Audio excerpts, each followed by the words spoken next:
Umuwi si William ng mas maaga kaysa sa dati. Pagpasok niya sa sala, nakita niya si Sarah na nakaupo sa sofa. Maayos ang bihis nito. Suot ang isang maayos na itim na dress. Sa harap niya, sa ibabaw ng coffee table, ay may isang makapal na brown envelope. Mabutit maaga ka, William. Sad ni Sarah. Eksaktong 5 taon na ngayon. Simula nung araw na kinasal tayo. So, ano to? Celebration? Sabi ko sa'yo ayoko ng mga ganitong pakulo. Bakit hindi ka nagluto? Gutom na ako. Hindi na ako ang cook mo, William. Sabi ko naman sa'yo, tapos na ang serbisyo ko dito. Sagot ni Sarah, inusog niya ang envelope palapit sa direksyon ni William. Happy anniversary. Ito ang gift ko sa'yo. Dahan-dahan binuksan ni William ang envelope. Inasahan niyang baka relo ito o di kaya'y titulo ng lupa. Pero nang makita niya yung unang page, para bang tumigil ang pagtibok ng puso niya. Ano to? Tanong ni William na ang boses niya ay gumagaralgal. Divorce papers? Nagbibiro ka ba, Sarah? Mukha ba ako nagbibiro? Pero mo na lang ang kulang dyan. Nakaayos na lahat. Wala akong hinihinging alimony o kahit anong parte ng yaman mo. Ang gusto ko lang ay kalayaan ko. Hindi ko pipirmahan to. Balyaw ni William sabay balibag ng mga papel sa lamesa. 5 taon, Sarah. 5 taon kitang binigyan ng lahat. At ito yung igaganti mo sa akin sa mismong anniversary natin? Nakakainsulto ka. Masisira ang pangalan ko sa gagawin mo. Yung pangalan mo lang ba yung iniisip mo, William? 5 taon akong naging anino sa bahay na to. 5 taon akong nagsilbi sa'yo ng higit pa sa isang katulong pero kailanman hindi mo ako tinuring na tao. Tapos ng paninilbihan ko. Tapos na ang pagtulong ko sa'yo sa iskandalo mo. Bayad ako sa lahat ng utang na loob na akala mo meron ako sa'yo. Wala kang mapupuntahan kapag iniwan mo ko. Kapag umalis ka, sino yung tatanggap sa'yo? Sige nga, pinakasalan lang kita. Without me, you are just nobody. Mas mabuti nang mag-isa kesa kasama yung taong pinaramdam sa akin na wala akong kwenta araw-araw. Tumayo siya at kinuha ang kanyang bag. Nakaimpake na yung mga gamit ko. Iiwan ko na yung susi sa guard. Pag-isipan mo ang pagperma, William. Kasi kahit hindi mo permahan yan, hindi na ako babalik dito. Sarah, bumalik ka rito. Hindi pa tayo tapos mag-usap. Sigaw ni William habang sinusundan si Sarah patungo sa pinto. Huminto si Sarah at lumingon. Tapos na tayo, William. Matagal na tayong tapos. Ngayon ko lang tinapos yung pagtitiis ko. Padabong na isinara ni Sarah ang pinto bago iniwan si William na nakatayo sa gitna ng malawak na penthouse. Tinitigan ni William yung divorce paper sa lamesa. Hindi siya makapaniwala. Yung mahinhin, matiisin at mapagmahal na si Sarah ay nagawa siyang iwan sa mismong araw na dapat ay ipinagdiriwang nila ang pagsasama nila.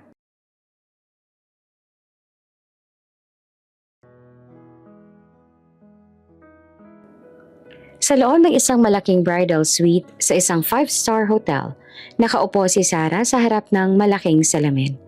Suot niya ang isa sa pinakagandang wedding gown na gawa ng isang sikat na designer. Pero sa mukha niya ay hindi mababakas ang saya na dapat ay nararamdaman ng isang bride. Hawak niya ang kanyang bouquet habang nakatitig lang sa sariling refleksyon. Gosh, Sarah, sobrang ganda mo talaga. Siguradong malalaglag ang panga ni William pag nakakita siya sa'yo mamaya. Masayang saad ni Monica, yung isa sa mga bridesmaid at matalik na kaibigan ni Sarah. Ngumiti lamang ng tipid si Sarah. Alam niya sa sarili niya na hindi iyon mangyayari. Alam niya kung bakit sila nauwi sa kasalan na to. Oo na, girl. Imagine, yung isang William Navarro, yung pinaka-eligible bachelor sa bansa, sa wakas tatalian na. At ikaw, yung maswerteng babae na yon. Dagdag pa ni Cheska habang inaayos ang laylayan ng gown ni Sarah. Salamat sa inyo. Medyo kinakabahan lang talaga ako. Sad ni Sarah para hindi mahalata ng mga kaibigan niya ang tunay niyang nararamdaman. Normal lang yan, Sarah.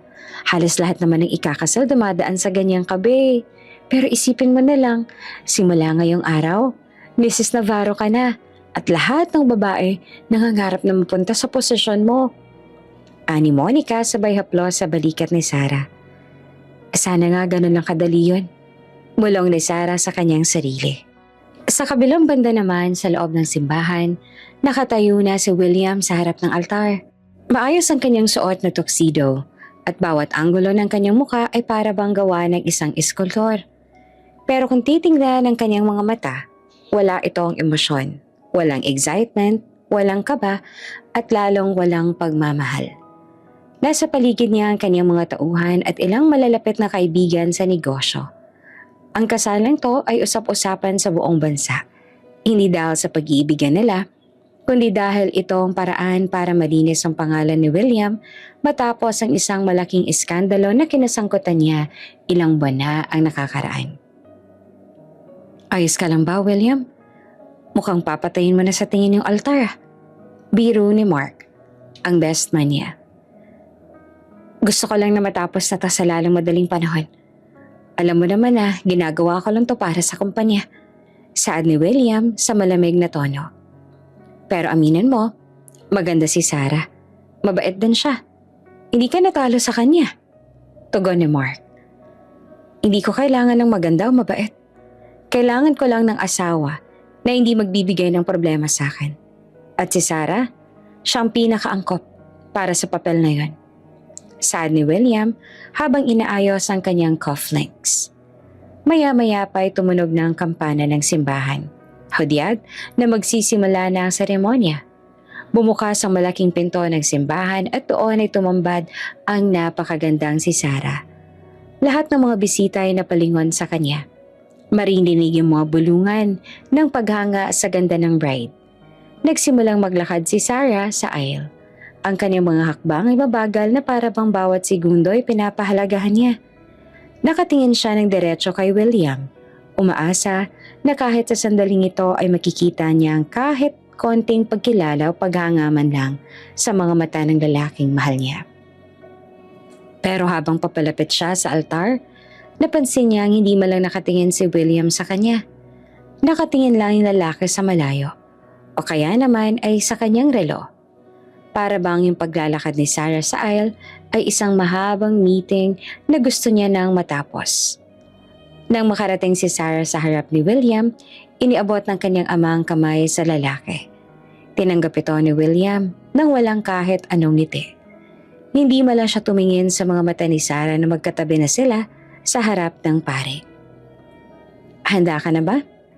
Mahinahong tanong ni Sarah na sinusubukan kuhanin ng atensyon ni William. Hindi sumagot si William. Tumingin lang siya ng diretso sa pare at tumango bilang hudyat na maaari nang magsimula. Sa buong seremonya ng kasal, para bang isang robot si William. Sumasagot siya sa mga panunumpa ng walang reaksyon. Nang dumating yung oras na kailangan nilang magpalitan ng singsing, kinuha niya ang kamay ni Sarah pero hindi man lang niya ito pinisil o hinawakan ng may pagmamahal. William Navarro, take you, Sarah, to be my wife. Saad ni William sa boses na walang kahit anong pahiwatig ng saya. Sinundan nito ni Sarah.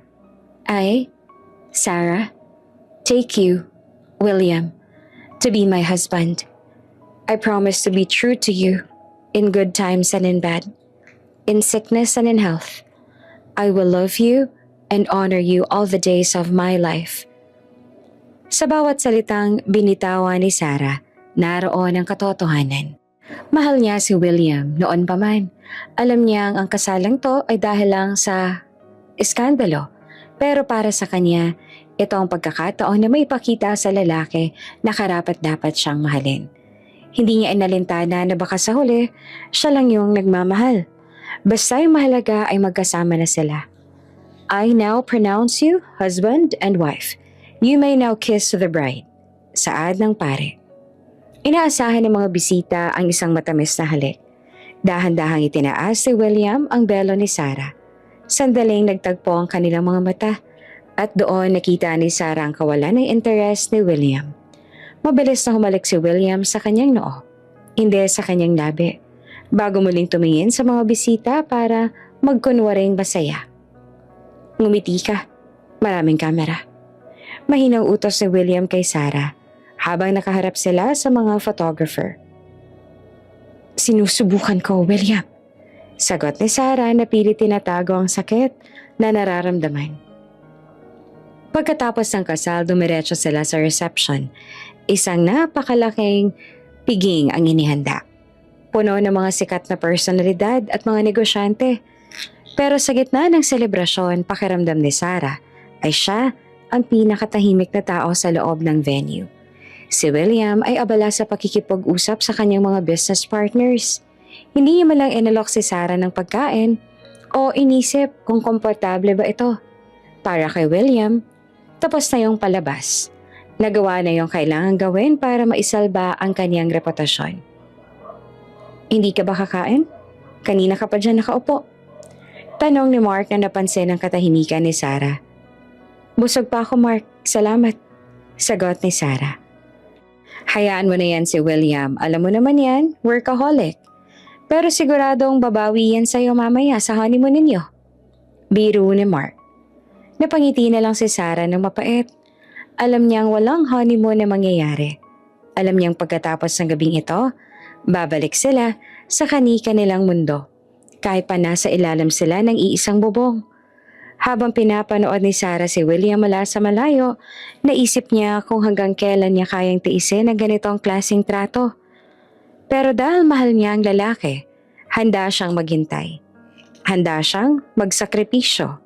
Umaasa na balang araw, ang malamig na puso ni William Navarro ay matututo ring tumibay para sa kanya. Para sa'yo, William, gagawin ko lahat. Bulong ni Sarah sa kanyang sarili habang pinagmamasdan ng kanyang asawa na para bang walang pakialam sa existence niya sa gabing iyon ng kasal nila. Natapos ang engranding reception sa hotel ng halos madaling araw na. Pagod na pagod si Sarah, hindi lang dahil sa bigat ng kanyang gown kundi dahil na rin sa bigat ng kanyang nararamdaman. Habang nasa loob sila ng sasakyan patungo sa penthouse ni William, walang nagsasalita sa kanilang dalawa. Nakatingin lang si William sa kanyang tablet at habang binabasa ang mga report tungkol sa stock market. Habang si Sarah naman ay nakatanaw sa labas ng bintana habang pinagpamasdan yung mga ilaw ng lungsod. Pagkarating nila sa penthouse, agad na pumasok si William sa loob at tinanggal ang kanyang coat. Inihagis niya to sa sofa nang walang pakialam. William, gusto mo ba ng mainit na tsaa bago tayo matulog? Mahinang tanong ni Sarah habang dahan-dahang hinuhubad ang kanyang sapatos. Wag na, pagod ako. Marami akong meeting bukas. Maikling sagot ni William na hindi malang tumingin sa kanya. Sige, ipaghahanda na lang kita ng susuotin mo bukas. Saad ni Sarah, sinusubukang maging kapaki-pakinabang bilang asawa. Tumigil si William sa paglalakad, patungo sa kanyang silid at lumingon ng bahagya. Sarah, let's get one thing straight. Nagpakasal tayo dahil kailangan. You saved my reputation, and I gave you the security of my name. Huwag mong isipin na dahil mag-asawa na tayo sa papel, kailangan mo nang gawin lahat ng to. May mga katulong ako na gagawa niyan.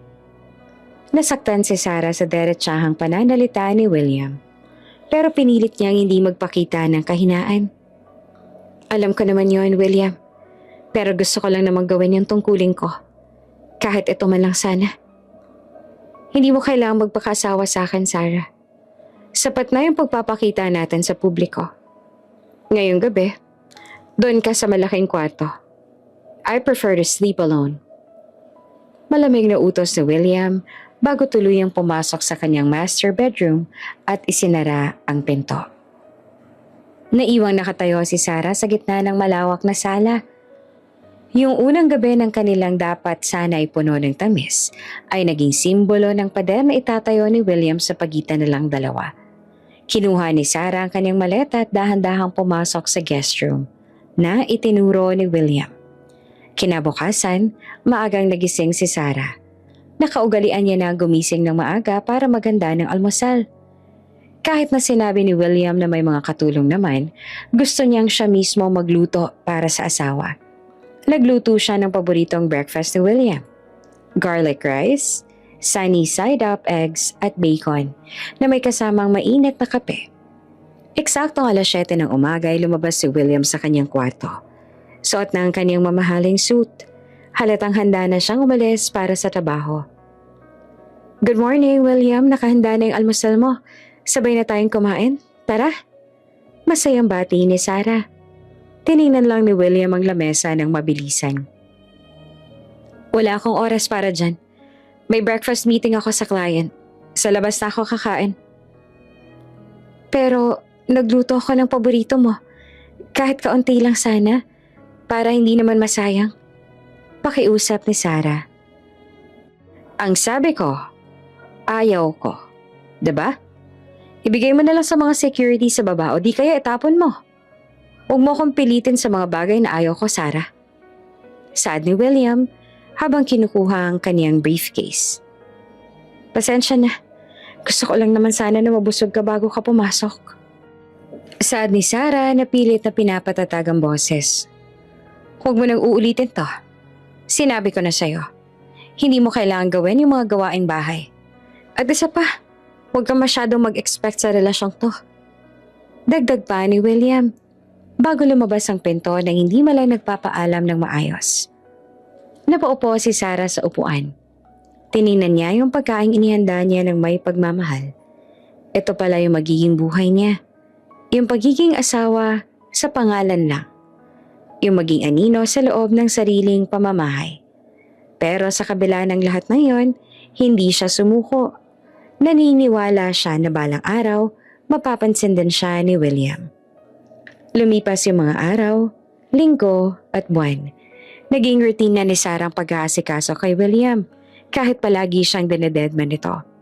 Tuwing gabi, hinihintay niyang makauwi si William, kahit madalas ay madaling araw na tong dumarating. Minsan nakakatulog na siya sa sofa kakahintay. Isang gabi, umuwi si William na mukhang problemado. Marami siyang dalang papeles at mukhang pagod na pagod sa opisina. Agad siyang nilapitan ni Sarah para kunin ang kanyang bag. "Mukhang pagod ka, William. Gusto mo bang ipaghanda kita ng mainit na tubig para pampaligo mo?" Tanong ni Sarah. "Wag na, bitawan mo yan. Kaya ko yung sarili ko." Asik ni William sabay bawi ng kanyang bag. "Gusto ko lang namang tumulong." "Tumulong? Sarah, yung pagtulong mo natapos na nung pinakasalan mo ako sa harap ng media. Yun lang naman ang kailangan ko sa'yo. Yung pananatili mo rito, sapat na. Huwag mo na akong kulitin sa mga maliit na bagay." Saad ni William habang naglalakad patungo sa kanyang study room. "Hindi naman kita kinukulit, William. Nag-aalala lang ako sa'yo. 5 buwan na tayong kasal pero parang hindi mo man lang ako kilala." Saad ni Sarah na sa wakas ay nailabas na ang kaunting hinanakit. Tumigil si William at humarap sa kanya. "At bakit kailangan kilalanin kita? Alam nating dalawa kung bakit tayo nandito. You wanted this marriage as much as I did. Siguro dahil gusto mo rin naman ng yaman at status na maibibigay ko. Kaya huwag kang magpanggap na biktima rito." Nagulat si Sarah sa sinabi ni William. "Hindi totoo yan. Nagpakasal ako sa'yo dahil mahal kita, William. Matagal na kitang mahal, bago pa man mangyari yung iskandalong yon." Tumawa ng mapait si William. "Mahal? Huwag mo nga akong patawanin, Sarah. Ang pag-ibig, para lang sa mga taong walang magawa sa buhay. Sa mundo ko, negosyo at kapangyarihan ang mahalaga. Kaya kung inaasahan mong isang fairy tale marriage, nagkakamali ka ng pinasukan." Matapos sabihin yon ay tinalikuran na ni William si Sarah at pumasok sa kanyang study room. Sabay lock ng pinto. Naiwang tuliro si Sarah. Masakit marinig mula sa taong mahal mo na ang tingin niya sa nararamdaman mo ay isang biro lang. Pero kahit na ganon, hindi pa rin lumayo si Sarah. Sa mga sumunod na araw patuloy pa rin siyang nag-aasikaso. Ipinaghahanda niya pa rin ito ng isusuot na damit.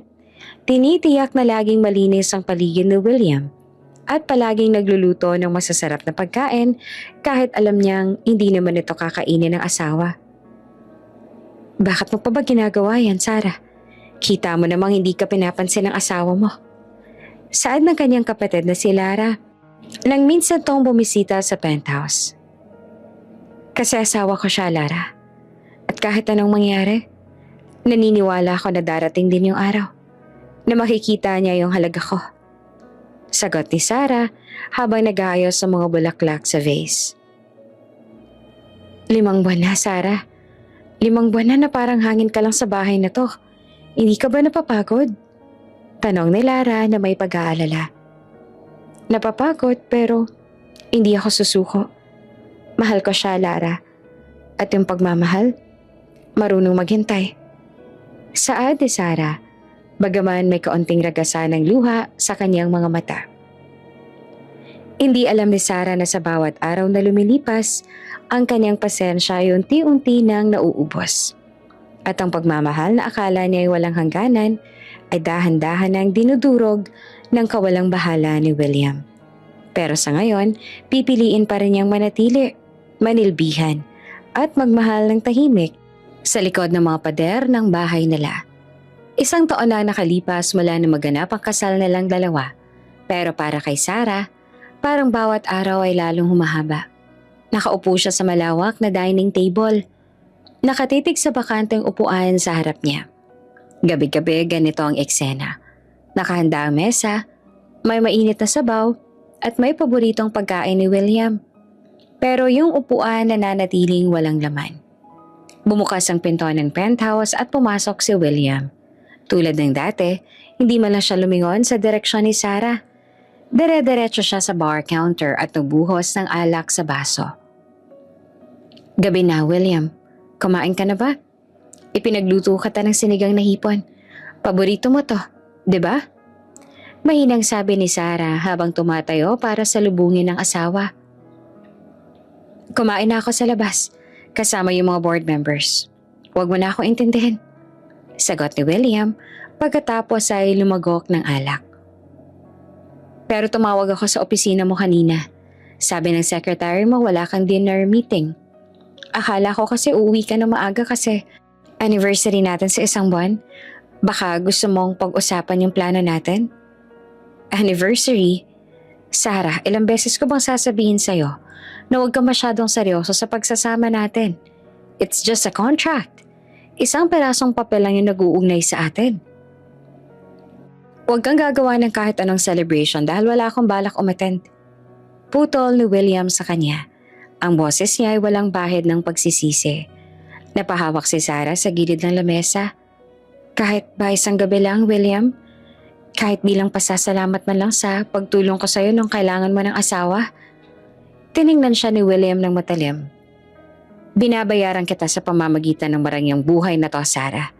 Lahat ng gusto mong bilhin, lahat ng luho, ibinibigay ko.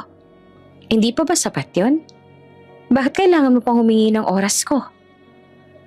Hindi ko naman kailangan ng pera mo, William. Alam mo yan.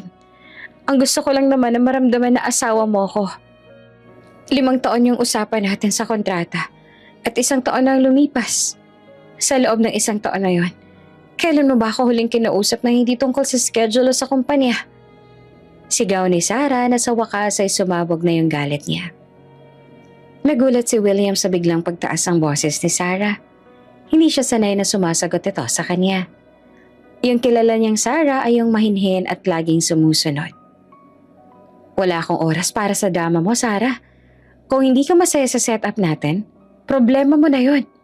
Basta yung alam ko, ginagawa ko yung parte ko. I provide for you. I protect your name. Ano pa bang gusto mo? Saad ni William sabay lapag ng baso ng malakas. Gusto ko ng asawa, William, hindi boss. Hindi bangko. Gusto ko ng taong tatanungin ako kung kamusta yung araw ko. Yung taong yayakapin ako pagkatapos ng mahabang araw. Naiiyak na saad ni Sarah. Kung ganun pala ang gusto mo, nagkamali ka ng lalaking pinakasalan. Ngayon, kung tapos ka na, matutulog na ako. Maaga pang flight ko bukas papuntang Singapore para sa isang conference. Malamig na tugon ni William bago tumalikod at pumasok sa kanyang kwarto. Naiwang mag-isa si Sarah sa sala. Yung pagkaing inihanda niya ay malamig na. Kasing lamig ng pakikitungo sa kanya ng asawa niya. Humagulhol siya ng iyak. Tanging ang tunog ng aircon at ang katahimikan ng gabi ang maririnig ng mga oras na yon. Kinaumagahan, bago pa magising si Sarah ay wala na si William. Nakita na lang niya ang isang note sa kusina na galing sa isa sa mga maid. Ma'am Sarah, umalis na po si Sir William kaninang 4:00 ng madaling araw. Sabi niya po baka 1 linggo daw siya doon. Walang paalam, walang text, walang kahit na ano. Ganun lang siya kadaling iwan ni William. Para siyang isang gamit sa bahay na iniiwan lang kapag hindi na kailangan at babalikan na lang kapag naisipan. Lumipas ang 1 linggo at bumalik si William. Pero wala pa rin nagbago. Dumiretso siya sa trabaho at uuwi lang para matulog. Kung magkita man sila sa loob ng penthouse, tanging tangulang o tipid na hello ang matatanggap ni Sarah.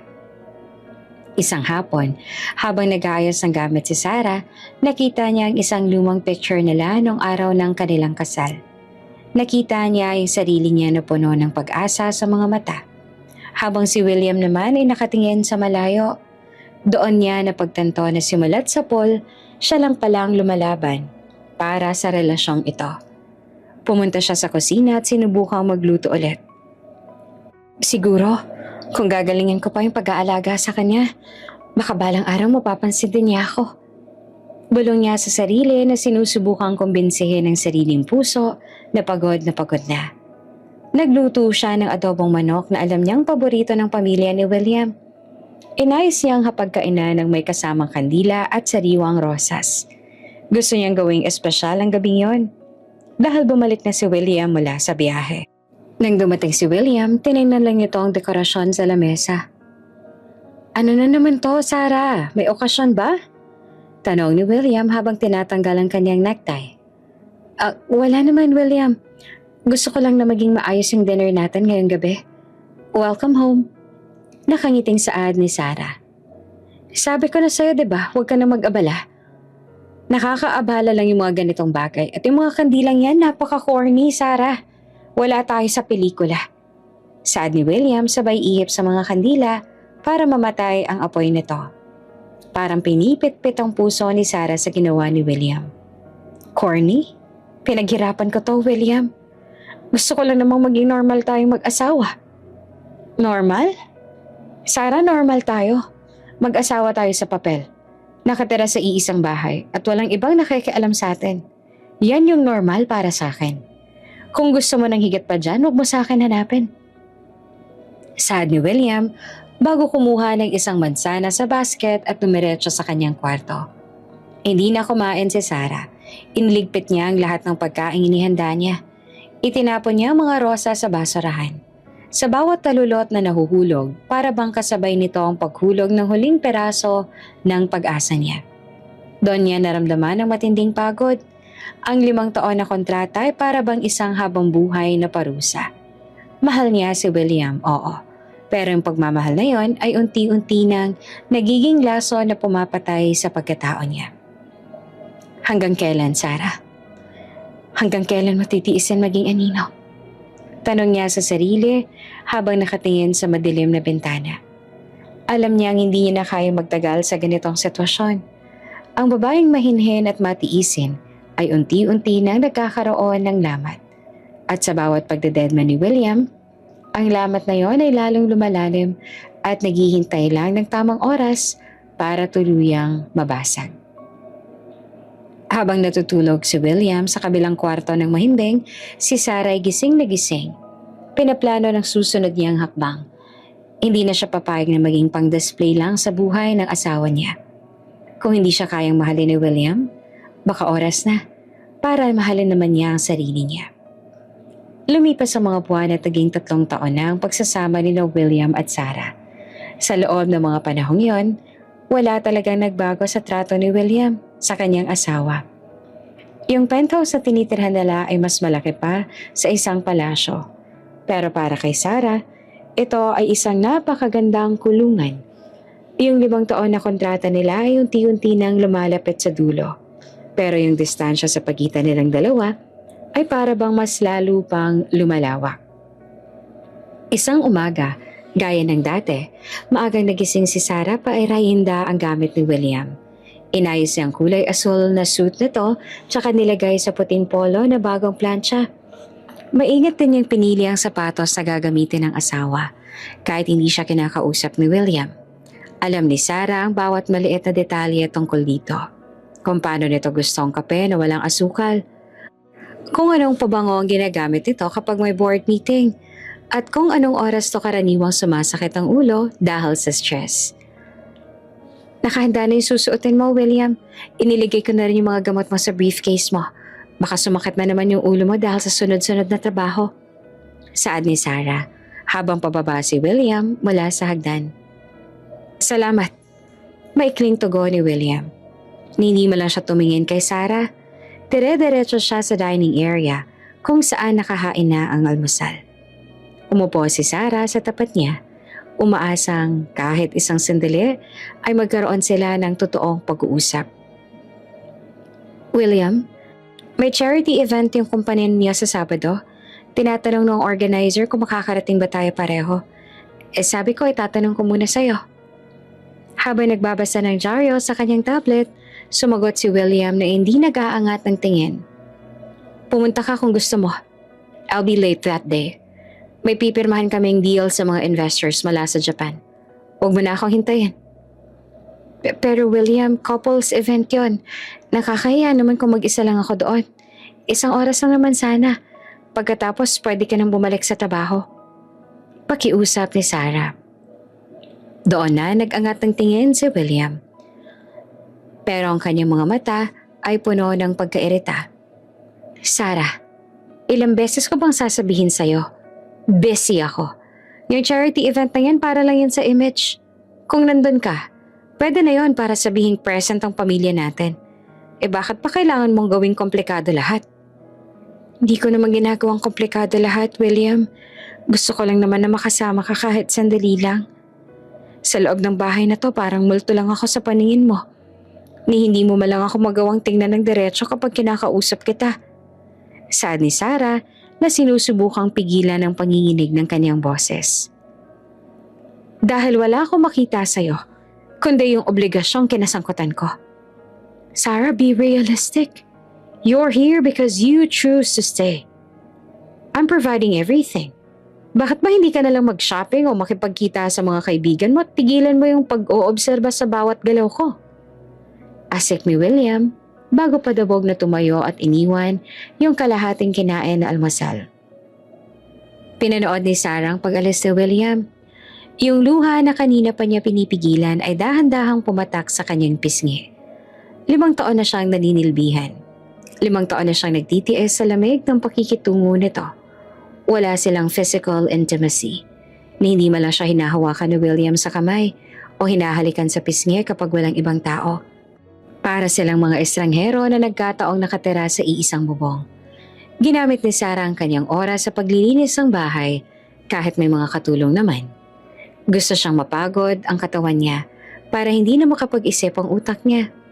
Pumunta siya sa garden at doon ay nagtanim ng mga bagong halaman habang sinusubukang ibuhos ang kanyang pagmamahal sa mga bagay na marunong tumubo at magbunga bilang kapalit ng kanyang pag-aalaga. Ma'am Sarah, pahinga na po muna kayo. Kanina pa po kayo dyan sa ilalim ng araw. Saad ni Aling Martha, yung matagal ng kasambahay ni William. Ayos lang ako, Aling Martha. Mas gusto ko to kaysa nakaupo lang sa loob tsaka naghihintay sa wala. Sagot ni Sarah habang pinupunasan ng pawis sa noo. Alam niyo ma'am, hanga ako sa pasensya niyo kay Sir William. Napakatigas talaga ng puso ng batang yon. Simula nung mamatay yung mga magulang niya. Pero naniniwala ako na darating din yung araw. Matutunaw mong yelo sa puso niya. Pampalakas loob na sabi ng matanda. Ngumiti lang si Sarah. Pero sa loob-loob niya, alam niyang malabo na yon. 3 taon ang lumipas.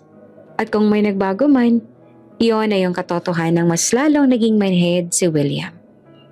Kinagabihan naganda si Sarah ng isang espesyal na dinner.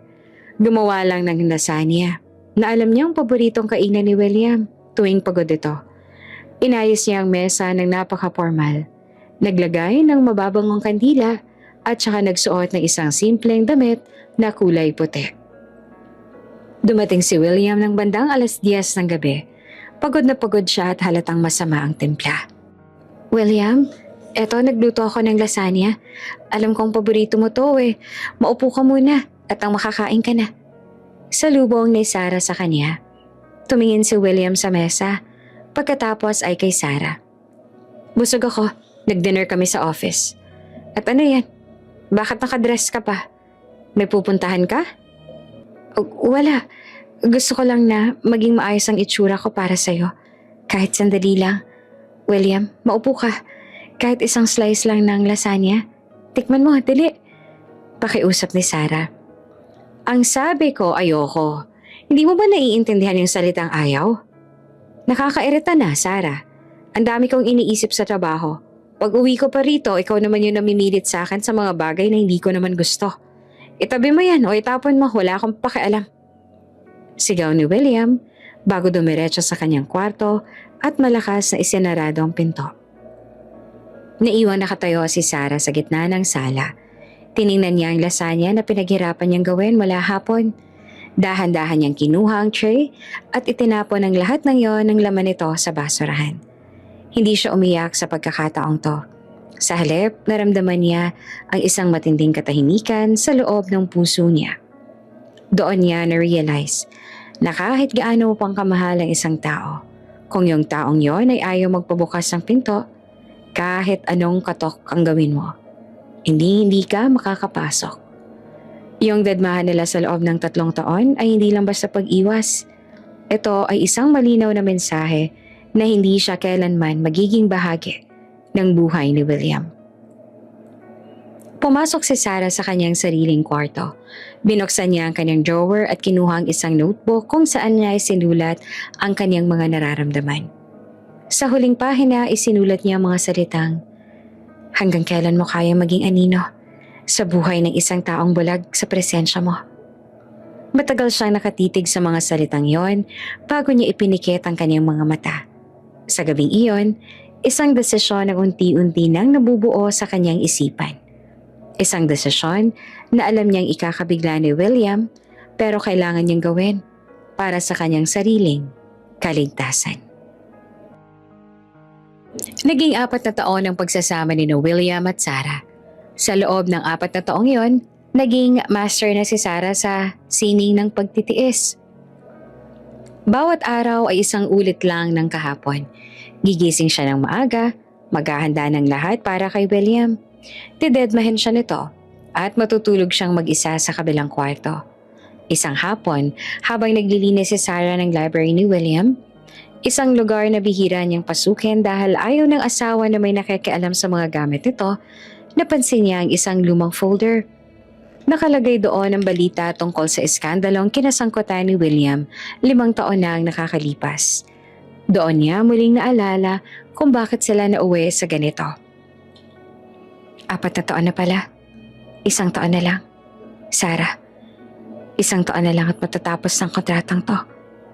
Bulong niya sa sarili habang hinahaplos ang wedding ring sa kanyang daliri. Habang nag-aayos siya ay biglang pumasok si William. Gulat na gulat ito nang makita siya sa loob ng library. Anong ginagawa mo rito? Sinabi ko na sa'yo na huwag kang papasok sa lugar na to nang walang permiso ko. Asik ni William. Agad niyang kinuha ang folder na hawak ni Sarah. Pasensya na William, nakita ko lang na medyo magulo na yung mga libro. Kaya naisipan kong ayusin. Gusto ko lang naman na maging malinis yung paligid mo. Mahinahong sagot ni Sarah. Hindi ko kailangan ng tulong mo sa pag-aayos ng gamit ko. May mga staff ako para doon.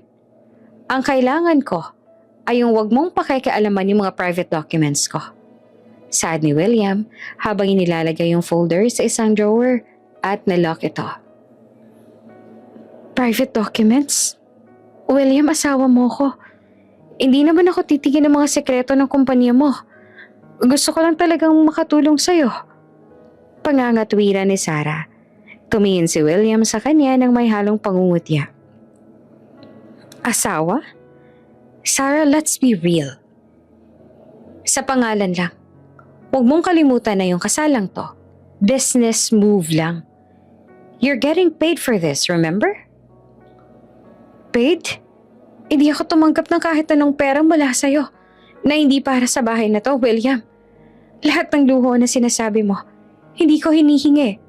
Ang tanging hinihingi ko lang sa'yo ay yung oras mo. Pero kahit yun, pinagkakait mo pa rin. Saad ni Sarah na puno ng paetang boses. Dahil yung oras ko ay pera.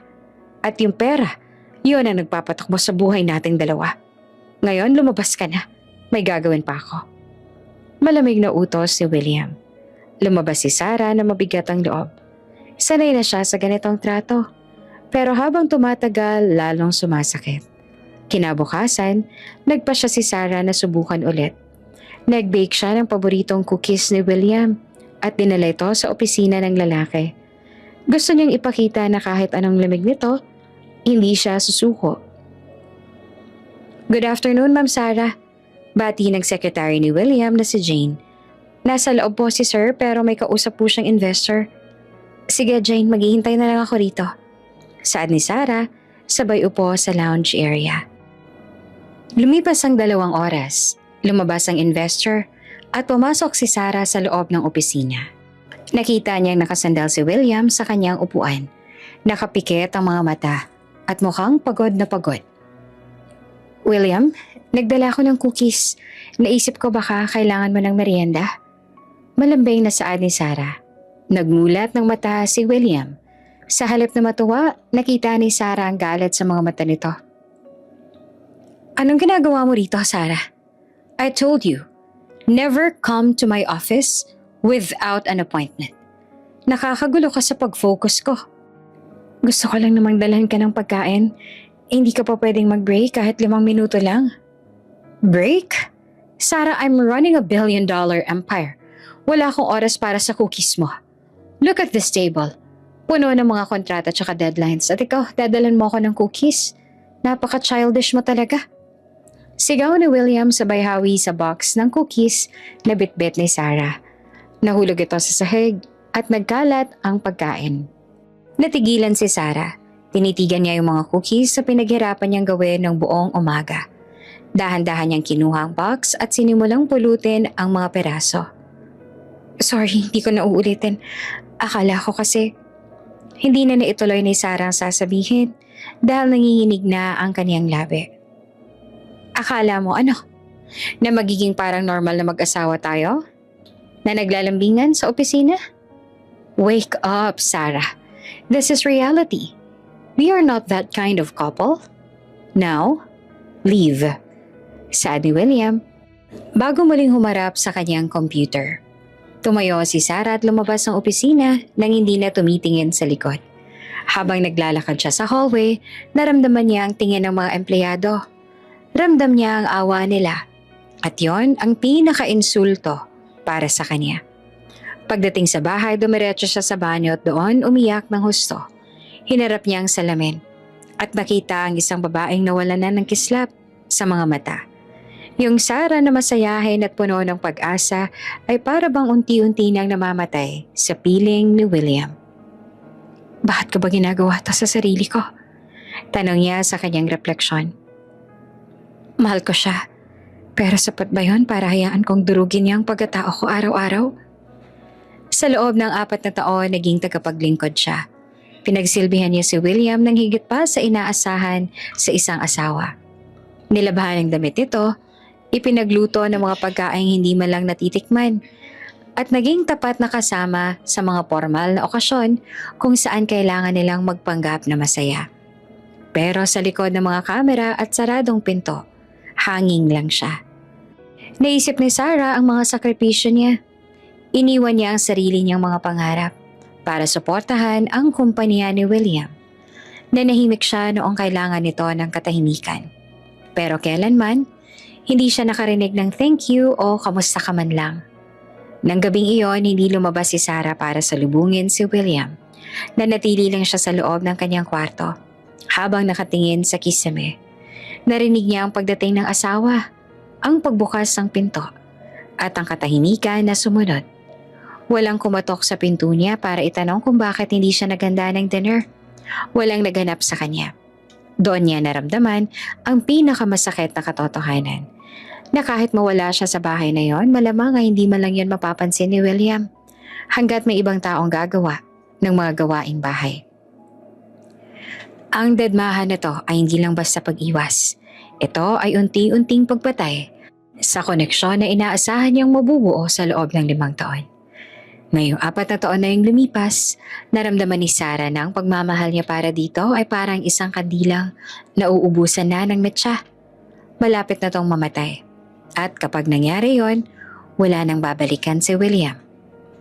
Nagsimula ang 5 taon ng kanilang pagsasama na para bang mas mabigat ang hangin sa loob ng penthouse. Kung dati ay dadmahan lang, ngayon ay ramdam na ang tensyon sa pagitan nila. Si Sarah ay hindi na kasing sigla ng dati sa pagbati kay William. At si William naman ay para bang mas lalong naging mainit ang ulo sa bawat pagkakataong makikita ang asawa. Isang gabi, umuwi si William na may dalang mga papeles mula sa isang naudlot na business deal. Pagod na pagod siya at halatang naghahanap ng mapagbubuhusan ng galit.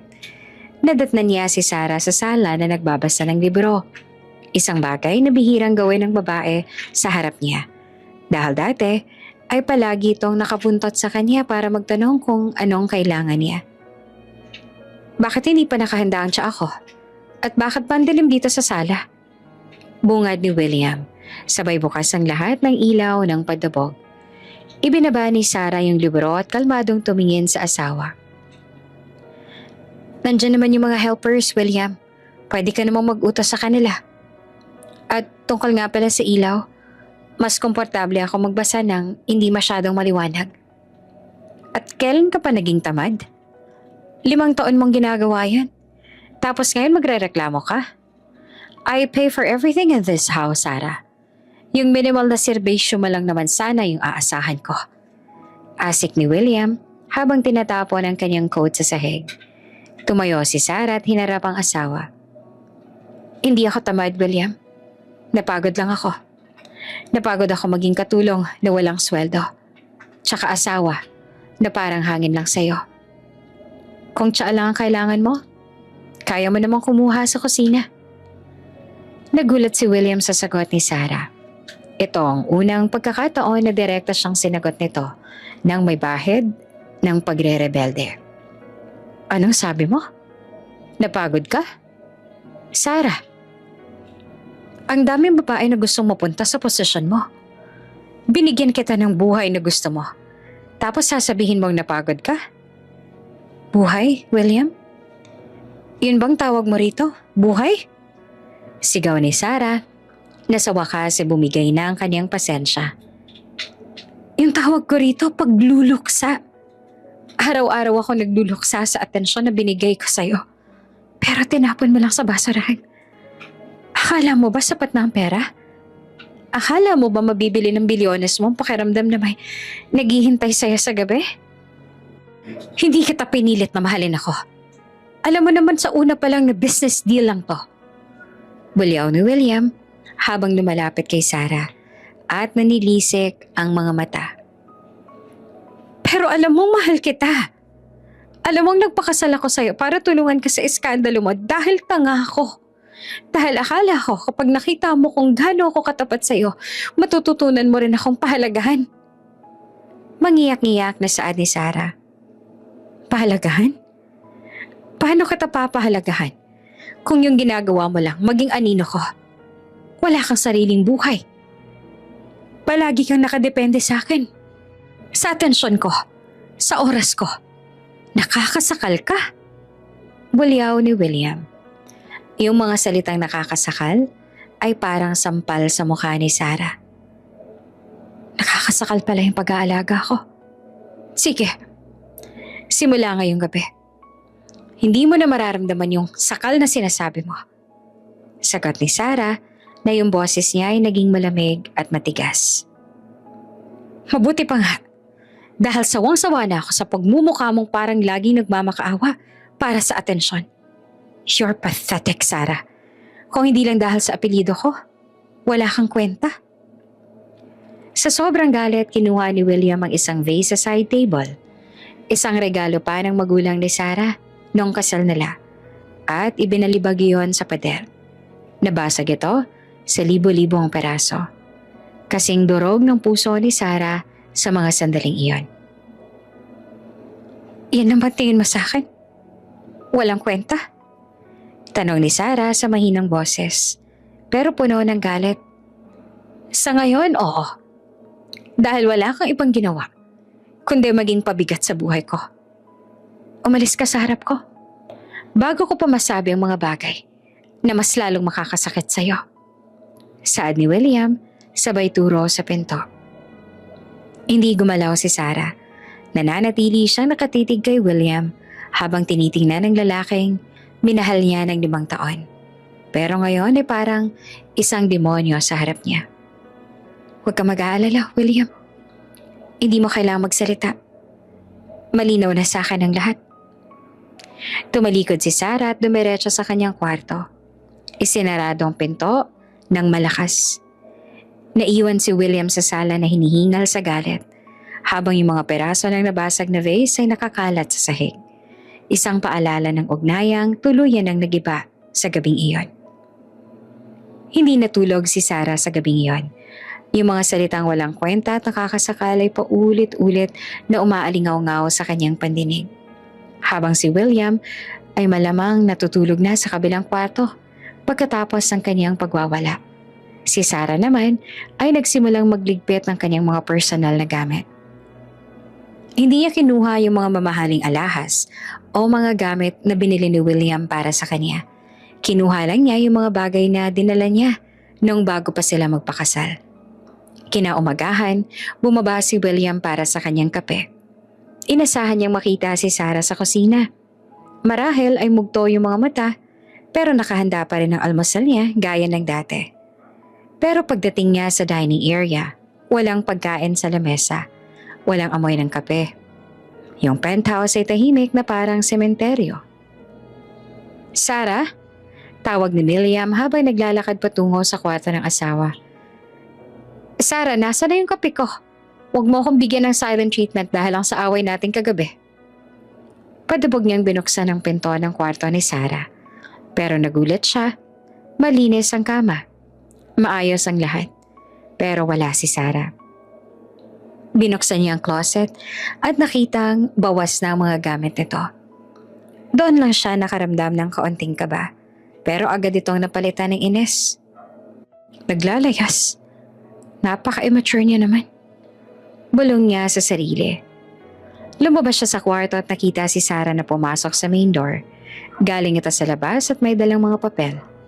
Maayos ang suot nito. Hindi bakas ang pagod o puyat. At diretso ang tingin sa kanya. Saan ka galing? At bakit wala pang almusal? Asik ni William na sinusubukang ibalik ang dating otoridad niya. Nag-almusal ako sa labas, William. At simula ngayon, hindi na ako yung magluluto para sa'yo. May mga maid naman, diba? Sabi mo nga, binabayaran mo sila. Sagot ni Sarah habang inilalapag ang mga papel sa coffee table. Anong ibig mong sabihin? Huwag mo nga akong subukan. Alam mo namang ayoko ng ganitong eksena sa umaga. Saad ni William habang lumalapit. Hindi to eksena, William. Sabi mo kagabi, diba? Nakakasakal ako. Sabi mo, wala akong kwenta kung wala yung apelido mo. Kaya naisip ko, bakit ko pa ipagsisiksikan ng sarili ko sa taong hindi naman ako gusto? Saad ni Sarah, walang bakas ng takot sa kanyang boses. So ano to? Strike? Magbabakasyon ka? Tanong ni William nang may pangungutya. Hindi. Tapos na ako, William. Tapos na 5 taon na pagpapanggap na may asawa ako. Sa susunod na buwan ng anniversary natin. At doon matatapos lahat. Saad ni Sarah. Oops! May break muna. Gusto mo bang ma-shoutout dito sa channel ni Ate Jane? Mag-comment lang ng lesson you learned from the latest story uploaded. Dahil pipili kami ng isang best comment of the day para i-shoutout sa susunod na upload. Kaya huwag kalimutang mag-iwan ng lesson you learned after you watch this video. Maraming salamat! Shoutout nga po pala kina Amelia Cabico from Llanera, Nueva Ecija, Marlene Ong from Basista, Pangasinan, at Sonia Forbes. Sa ating mga taga-subaybay, paki-comment naman po sa baba kung taga saan kayo para alam ko kung hanggang saan umaabot ang mga kwento ni Ate Jane at para ma-shoutout ko kayo sa mga susunod pa nating mga kwento. Maraming salamat sa pakikinig. Sa loob ng isang buwan na to, magsistay ako rito para ayusin ang mga huling papeles. Pero wag mo nang asahan na pagsisilbihan kita. Gusto mo lang ng atensyon, Sarah. Aminin mo, ginagawa mo to para lambingin kita. Pero nagkakamali ka. Hindi ako luluhod sa harap mo. Sabi ni William. Hindi ko naman kailangan ng pagluhod at lambing na sinasabi mo, William. Ang kailangan ko ay yung sarili ko na nawala ko simula nung pinakasalan kita. Mula ngayon, magkanya-kanya na tayo ng buhay sa loob ng bahay na to. Matigas na sabi ni Sarah. Sa buong linggong yon, tinupad ni Sarah ang kanyang sinabi. Kapag dumarating si William, nadadata niya si Sarah na nanonood ng TV. O di kaya ay nagbabasa. Hindi na ito tumatayo para kunin ang coat niya. Kapag nagluluto si Sarah, para sa sarili lang niya ang inihahanda niya.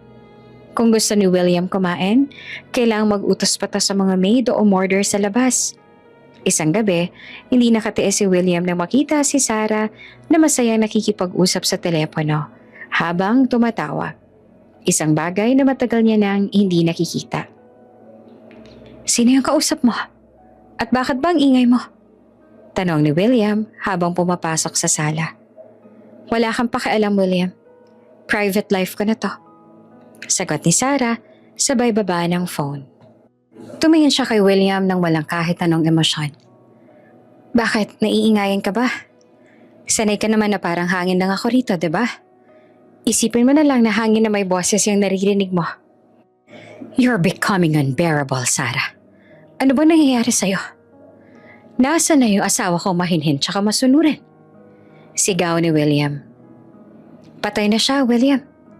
Pinatay mo siya nung gabing binasak mo yung vase. Tsaka sinabing wala siyang kwenta. Yung kaharap mo ngayon, yung babaeng handa ng lumaya. Saad ni Sarah, bago tumayo at iniwan si William na tuliro sa gitna ng sala. Hindi akalain ni William na ang dating tahimik na asawa ay magkakaroon ng gantong klaseng tapang. Mas lalong tumitindi ang away nila sa bawat maliit na bagay. Bawat salita ni William ay sinasagot na ni Sarah ng pasarcastic na rin. Yung penthouse na dating tahimik dahil sa dedmahan ay naging battleground ng ego nilang dalawa. Pero sa kabila ng galit ni William, may isang bahagi sa puso niya na nagsisimulang makaramdam ng takot. Takot na baka sa pagkakataong to, seryoso na talaga si Sarah. Sumapit ang araw ng kanilang ika-5 anniversary. Sa loob ng 5 taon, ito na yung unang pagkakataon na hindi naganda si Sarah ng candlelit dinner. Walang mga rosas, walang regalong relo para kay William. Tsaka walang espesyal na luto. Sa halip, yung penthouse ay nabalot ng isang nakakabinging katahimikan. Umuwi si William ng mas maaga kaysa sa dati. Hindi niya man aminin sa sarili niya, pero may maliit na bahagi sa kanya na umaasang baka maging normal ang lahat ngayong anniversary nila. Akala niya, dahil 5 taon na sila, baka may inihandang sorpresa si Sarah para suyuin siya. Matapos yung ilang linggong matinding away nila, tsaka dedmahan. Pagpasok niya sa sala, nakita niya si Sarah na nakaupo sa sofa. Maayos ang bihis nito. Suot ang isang maayos na itim na dress. Sa harap niya, sa ibabaw ng coffee table ay may isang makapal na brown envelope. Mabutit maaga ka, William. Saad ni Sarah. Ang boses ay kalmado at saka walang halong galit. Pero wala ring lambing. Eksaktong 5 taon na ngayon simula nung araw na kinasal tayo. So ano to? Selebrasyon? Sabi ko sa'yo, ayoko ng mga ganitong pakulo. Saad ni William na pilit tinatago ang kaba. Ba't hindi ka pa nagluto? Gutom na ako. Hindi na ako yung cook mo, William. Sabi ko naman sa'yo, di ba? Tapos na ang serbisyo ko dito. Sagot ni Sarah, inusog niya ang envelope palapit sa direksyon ni William. Happy anniversary. Ito ang gift ko sa'yo. Dahan-dahang binuksan ni William yung envelope. Inasahan niyang bakarelo ito o di kaya'y titulo ng lupa. Pero nang makita niya ang unang page, para bang tumigil ang tibok ng puso niya. Petition for dissolution of marriage. Ano to? Tanong ni William na ang boses ay gumagaralgal. Divorce papers? Nagbibiro ka ba, Sarah? Mukha ba ako nagbibiro? Pero mama na lang ang kulang dyan. Nakaayos na lahat. Wala akong hinihinging alimony o kahit anong parte ng yaman mo. Ang gusto ko lang ay ang kalayaan ko. Saad ni Sarah habang diretso ang tingin sa mga mata ni William. Hindi ko pipirmahan to. Baliw ni William. Sabay balibag ng mga papel sa lamesa. 5 taon, Sarah. 5 taon kitang binigyan ng lahat. At itong igaganti mo sa akin? Sa mismong anniversary natin? Nakaka-insulto ka. Masisira ang pangalan ko sa gagawin mo. Hindi man lang kumurap si Sarah. Ang pangalan mo lang bang iniisip mo, William? 5 taon ako naging anino sa bahay na to. 5 taon ako nagsilbi sa'yo nang higit pa sa isang katulong pero kailanman hindi mo ako tinuring na tao. Tapos na yung paninilbihan ko. Tapos na ang pagtulong ko sa'yo sa iskandalo mo. Bayad na ako sa lahat ng utang na loob na akala mo meron ako sa'yo. Wala kang mapupuntahan kapag iniwan mo ako. Kapag umalis ka, sinong tatanggap sa'yo? Sige nga, pinakasalan lang kita. Without me, you are just nobody. Sigaw ni William na sinubukang takutin si Sarah gaya ng dati. Mas mabuti nang mag-isa kaysa kasama yung taong pinaramdam sa akin na wala akong kwenta araw-araw. Matigas na sagot ni Sarah. Tumayo siya at kinuha ang kanyang handbag. Nakaimpake na yung mga gamit ko. Iiwan ko na yung susi sa guard. Pag-isipan mo yung pagpirma, William. Kasi kahit hindi mo papirmahan yan, hindi na ako babalik dito. Sarah, bumalik ka rito. Hindi pa tayo tapos mag-usap. Sigaw ni William habang sinusundan si Sarah patungo sa pinto. Huminto si Sarah at lumingon. Sa unang pagkakataon, nakita ni William yung isang Sarah na hindi na natatakot sa kanyang galit. Tapos na tayo, William. Matagal na tayong tapos. Ngayon ko lang tinapos yung pagtitiis ko. Padabog na isinara ni Sarah ang pinto bago iniwan si William na nakatayo sa gitna ng malawak na penthouse. Tinitigan ni William yung divorce paper sa lamesa. Hindi siya makapaniwala. Yung mahinhin, matiisin at mapagmahal na si Sarah ay nagawa siyang iwan sa mismong araw na dapat ay ipinagdiriwang nila ang pagsasama nila. Sa bawat sulok ng bahay, para bang narinig ni William ang boses ni Sarah. Pero sa pagkakataong ito, hindi ito yung tinig na nagtatanong kung gusto niya ng tsaa. Ito ang tinig ng isang babaeng tuluyan nang nakawala sa kanyang mga kamay. At sa gitna ng kanyang matinding galit, isang hindi pamilyar na pakiramdam ang nagsisimulang gumapang sa dibdib ni William. Isang pakiramdam ng kawalan na hindi niya akalaing mararamdaman niya para sa babaeng 5 taon niyang dinededma. Isang linggo na ang lumipas mula nang iwan ni Sarah ang penthouse. Noong una iniisip ni William na babalik din yung asawa. Inaasahan niyang pagkalipas ng ilang araw na walang panggastos o matutuluyan. Tatawag ito, tsaka hihingi ng pasensya sa kanya.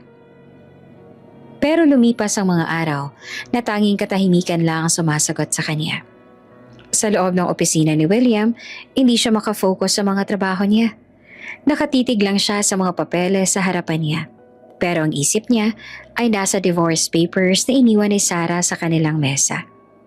Sir, may problema po ba? Tanong ni Jane na mapansin ang pananahimik ng boss niya. Wala. May balita ba tungkol sa kumpanya?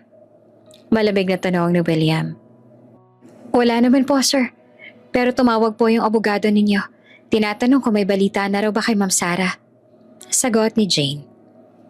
Wala siyang pakialam sa asawa ko. Umalis ka na. Asik ni William. Nang gabing yon, umuwi si William sa penthouse na sobrang dilim. Walang nagbukas ng ilaw para sa kanya. Walang amoy ng bagong lutong pagkain. Pagpasok niya sa kusina, nakita niya ang isang empty refrigerator. Walang kahit anong handang pagkain. Doon lang niya napagtanto sa loob ng 5 taon. Si Sarah palang gumagawa ng lahat ng maliliit na bagay na nagpapagaan ng buhay niya. Bakit ba ako apektado? Ako naman ang may gusto ng tahimik, diba? Bulong ni William sa sarili habang nagbubukas ng isang lata ng beer. Pero yung katahimikan na dati niyang hinahangad ay parang isa ng parusa ngayon. Pumunta siya sa kwarto ni Sarah. Binuksan niya ang closet at nakitang wala na talaga lahat ng mahahalagang gamit nito. Tanging yung mga mamahaling gown na binili niya para sa mga business galang na tira doon. Hindi malang dinala ni Sarah yung mga yon. Iniwan ito lahat ng gamit na may koneksyon sa kanya. Masyado siyang mapagmataas. Akala niya naman kaya niya. Sad ni William nang may galit bago umiswin. Kinuha niya ang kanyang phone at tinawagan ang kanyang private investigator. Gusto kong malaman kung nasan si Sarah ngayon. Ngayon din. Makalipas ang ilang oras, nakatanggap siya ng mensahe. Isang address ng isang simpleng apartment at isang impormasyon na ikinagulat niya. Nakita siya sa isang restaurant sa Makati ngayon lang, sir. May kasama siyang lalaki. Sabi ng boses sa kabilang linya. Lalaki? Sinong lalaki? Singhal ni William. Hindi po namin tukoy, sir. Pero base sa plate number ng sasakyan, mukhang isang doktor ang kasama niya. Parang may sumabog na galit sa dibdib ni William. Doktor? Isang linggo pa lang silang hiwalay pero may kasama na agad siyang iba. Hindi makapaniwala si William na yung mahinihin at para bang walang malay na si Sarah ay may nakatagong backup plan pala. Sundan niyo sila. Ipadala niyo sa akin lahat ng pictures. Gusto kong malaman ang bawat galaw nila. Utos ni William. Hindi nakatulog si William ng gabing yon. Paulit-ulit niyang tinitingnan yung picture na ipinadala sa kanya. Malabo ang kuha, pero kitang-kita yung ngiti ni Sarah. Isang ngiti na kailanman ay hindi niya nakita sa loob ng 5 taon. Nakikipagtawanan to sa lalaki na kasuit na para bang wala siyang pakialam sa asawang iniwan niya. 5 taon mo akong pinagsilbihan. Tapos ganito lang? Saad ni William habang mahigpit na hinahawakan ang kanyang baso. Sa gitna ng kanyang galit, naramdaman niya ang isang matinding selos. Hindi dahil sa mahal niya si Sarah, o yon ang akala niya, kundi dahil pakiramdam niya ay ninakawan siya ng pagmamayari niya mismo. Para sa kanya, asawa niya si Sarah at walang karapatan yung kahit na sino na kumuha ng atensyon nito maliban sa kanya. Hindi kita hahayaang maging masaya ng ganun lang kadali, Sarah. Sinira mo yung anniversary natin. Sisirain ko rin ang bawat date niya ng doktor na yan. Angil ni William sa dilim. Yung dating seryosong si William sa walang ibang iniisip kundi ang business ay nagsimula ng magplano ng isang bagay na hindi niya akalaing gagawin niya sa buong buhay niya. Ang mag-stalk sa sarili niyang asawa. Hindi siya papayag na yung babaeng dinededman niya ng 5 taon ay makakahanap ng ligaya sa iba habang siya ay nagdurusa sa katahimikan ng bahay niya. Kinabukasan, hindi pumasok sa opisina si William. Imbes sa mga kontratang hinarap, yung report ng investigator niya ang binubusisi niya. Nakalagay doon na magkikita ulit sina Sarah at yung doktor sa isang sikat na Italian restaurant para sa lunch. Hindi naman mapakali si William na para bang may mga langgam sa kanyang upuan habang iniisip na tatawanan na naman ni Sarah yung mga biro ng lalaking yon. Jane, i-cancel mo lahat ng meetings ko ngayong hapon. Sabihin mo may emergency. Utos niya sa telepono. Pero sir, nandun po yung mga investors mula sa London. I said cancel it. Sigaw ni William bago ibaba yung telepono. Nagsuot siya ng simpleng jacket at sombrero para hindi agad makakilala. Sumakay siya sa isang sasakyang hindi niya madalas gamitin at nagtungo sa restaurant. Pagdating doon, nakita niya agad ang sasakyan ng doktor. Pumasok siya at naupo sa isang table na medyo malayo pero kitang-kita yung pwesto ng dalawa. Doon niya nakita si Sarah. Ibang-iba na ang aura nito. Wala na yung malungkot na mga mata na palaging sumasalubong sa kanya sa pinto ng penthouse. Ngayon, nakasuot ito ng isang floral dress at mukhang sobrang saya. Yung lalaking kasama naman ito na tinatawag niyang Dr. Lucas ay panayang asikaso sa kanya. Pinaghahanda siya nito ng pagkain, tsaka pinupunasan pa yung gilid ng labi ni Sarah. Walang hiya. Bulong ni William habang nanggigigil sa hawak na tinador. 5 taon siyang nagsilbi sa akin. Pero kahit na kailan, hindi ko siya nakitang tumawa ng ganyan. Hindi nakatiis si William. Tinawag niya yung manager ng restaurant. Magkano buong restaurant na to? Po? Sir, hindi po ito binibenta. I am William Navarro. I want to buy this place. Right now. Or at least I want to rent out the entire floor for a private event. Starting 10 minutes from now. Paalisin mo lahat ng tao. Maliban sa 2 yan sa dulo. Utos ni William sabay lapag ng kanyang black card. Dahil sa kapangyarihan ng pera, mabilis na kumilos ang manager. Isa-isang nilapitan ng mga customer at pinakausapang umalis dahil sa isang technical problem. Pero nang lapitan ng table ni Sarah, tumayo si William at lumapit sa kanila. Anong ginagawa mo rito, William? Gulat na tanong ni Sarah nang makita ang asawa. Nawala agad ang ngiti sa mga labi nito.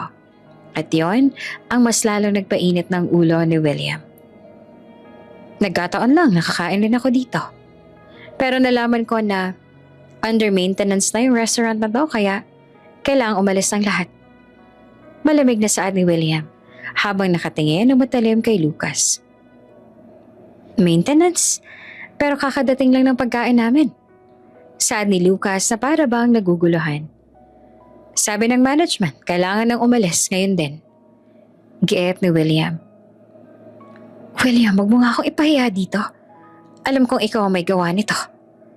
Inasasabi ni Sarah. Hindi ka na, Lucas. Sa iba na lang tayo kumain. Tumayo ang dalawa at lumabas. Akala ni William tapos na siya. Pero hindi niya mapigilan ang sarili. Sumunod siya sa kanila. Pumunta ang dalawa sa isang parke at bumili na lang ng street food. Doon sila naupo sa bench. Nagtatawanan pa rin habang kumakain ng fishball. Nakatitig lang si William mula sa loob ng kanyang kotse. Hindi niya maintindihan bakit mas masaya si Sarah sa fishball kasama ng doktor na yon kesa sa steak at wine na kaya niyang ibigay. Ano bang meron sa lalaking yan na wala ako? Tanong ni William sa sarili. Habang pinapanood niya sila, napansin niya yung paraan ng pakikinig ni Lucas kay Sarah. Nakatingin ito ng diretso sa mga mata ng babae. Tumatango at para bang interesado sa bawat kwento nito. Naaalala ni William ang sarili niya. Palagi siyang nakatingin sa tablet, sa phone o sa malayo kapag nagsasalita si Sarah. Isang matinding kirot ang naramdaman ni William sa kanyang dibdib. Hindi lang ito selos dahil sa ego. Ito yung unti-unting pagpapakita sa kanya ng katotohanan. Na sa loob ng 5 taon, naging bingi siya sa babaeng pinaka-importante pala sa buhay niya. Pero imbes na aminin ang pagkakamali, mas nanaeg ang kagustuhan niyang bawiin si Sarah sa anumang paraan. Hindi tumigil si William sa kakahabol sa dalawa.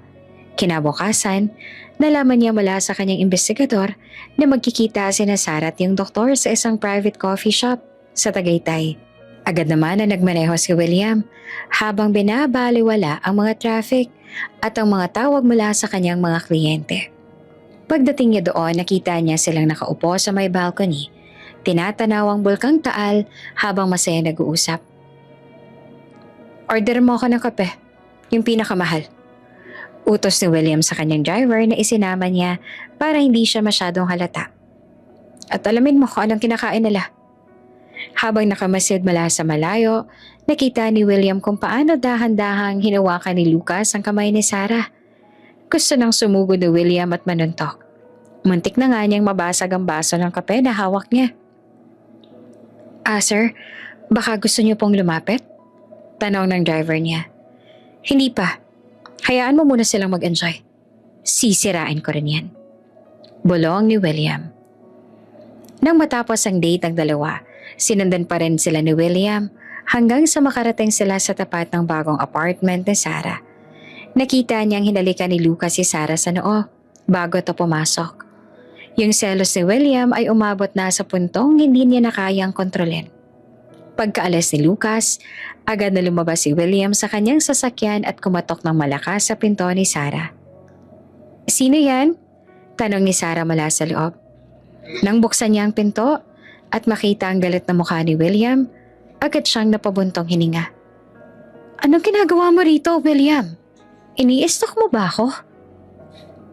"Sino yung lalaki yan, Sarah? Isang linggo pa lang tayong hiwalay. May kahalikan ka na agad?" Sigaw ni William habang pilit na pumapasok sa loob ng maliit na apartment. "Wala kang karapatang sigawan ako sa loob ng pamamahay ko. At anong pakialam mo kung sino yung kasama ko? Nagbigay na ako ng divorce papers sa'yo, diba?" Sagot ni Sarah na hindi malang natitinag sa galit ng asawa. "Hindi ko pa pinipirmahan yan, kaya asawa pa rin kita. Mula ngayon, bawal ka nang makipagkita sa lalaking yan.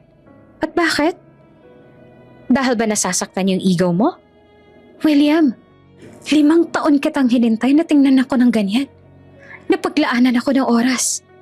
Pero hindi mo ginawa. Ngayon may taong nakikinig sa akin, tsaka pinaparamdam sa akin na importante ako, bigla kang susulpot." Saad ni Sarah na may halong pait. "Nasisilaw ka lang sa atensyon niya. Hindi mo siya kilala, Sarah. Baka pera lang ang habol niyan sa'yo." Pangangatwiran ni William. "Pera? William, hindi niya alam na asawa mo ako. Ang tingin niya sa akin si Sarah lang. At sapat na sa akin yan.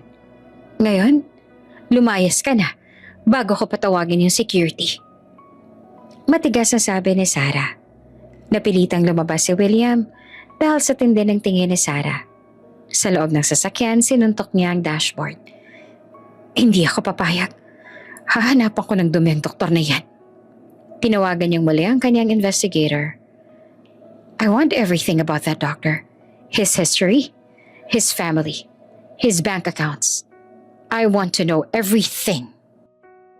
Pero makalipas ang ilang oras, nakatanggap siya ng tawag na ikinagulat niya. "Sir, may problema po." Saad ng investigator. "Anong problema?" "Huwag mong sabihin wala kayong nakuha." "Opo, sir. Very private po yung buhay niya. Wala kaming mahanap na records tungkol sa mga naging girlfriend niya o kahit anong dumi. Kahit po sa social media wala siyang bakas. Para siyang multo na bigla na lang lumitaw sa tabi ni Ma'am Sarah." Lalong naghinala si William. "Imposible. Lahat ng tao may tinatago. Hanapan niyo pa. Hukayin ninyo lahat." Dahil sa kawalan ng impormasyon, mas lalong naging obsessed si William. Sa isip niya, baka isang scammer o masamang tao yung doktor na to na ginagamit lang si Sarah. Pero habang tumatagal ang kanyang pagmamanman, may ibang katotohanan ng unti-unting sumasampal sa kanya. Nakikita niya kung paanong inaalalayan ni Lucas si Sarah sa tuwing tatawid ng kalsada. Nakikita niya kung paano tong nagdadala tsaka nagbibigay ng bulaklak kay Sarah na mukhang pinitas lang sa tabi-tabi. At higit sa lahat, nakikita niya yung oras na binibigay nito. Oras na kailanman ay hindi naibigay kay Sarah. Sa bawat gabi na nakaupo si William sa kanyang sasakyan sa labas ng apartment ni Sarah, nagsisimula siyang mag-isip. Ito ba yung ginagawa ni Sarah sa akin nun? Naghihintay? Umaasa? Nag-aalaga ng walang kapalit? Ang kanyang selos ay unti-unting nahahaluan ng matinding pagsisisi. Nagsisimula na yung maramdaman ng bigat ng 5 taon na binaliwala niya. Pero sa halip na sumuko, lalong tumibay ang desisyon ni William. Kailangan niyang baguhin lahat bago tuluyang mawala sa kanyang babaeng ngayon lang niya na pagtantong, mahal na mahal niya pala talaga. Hindi mapakali si William sa loob ng kanyang opisina.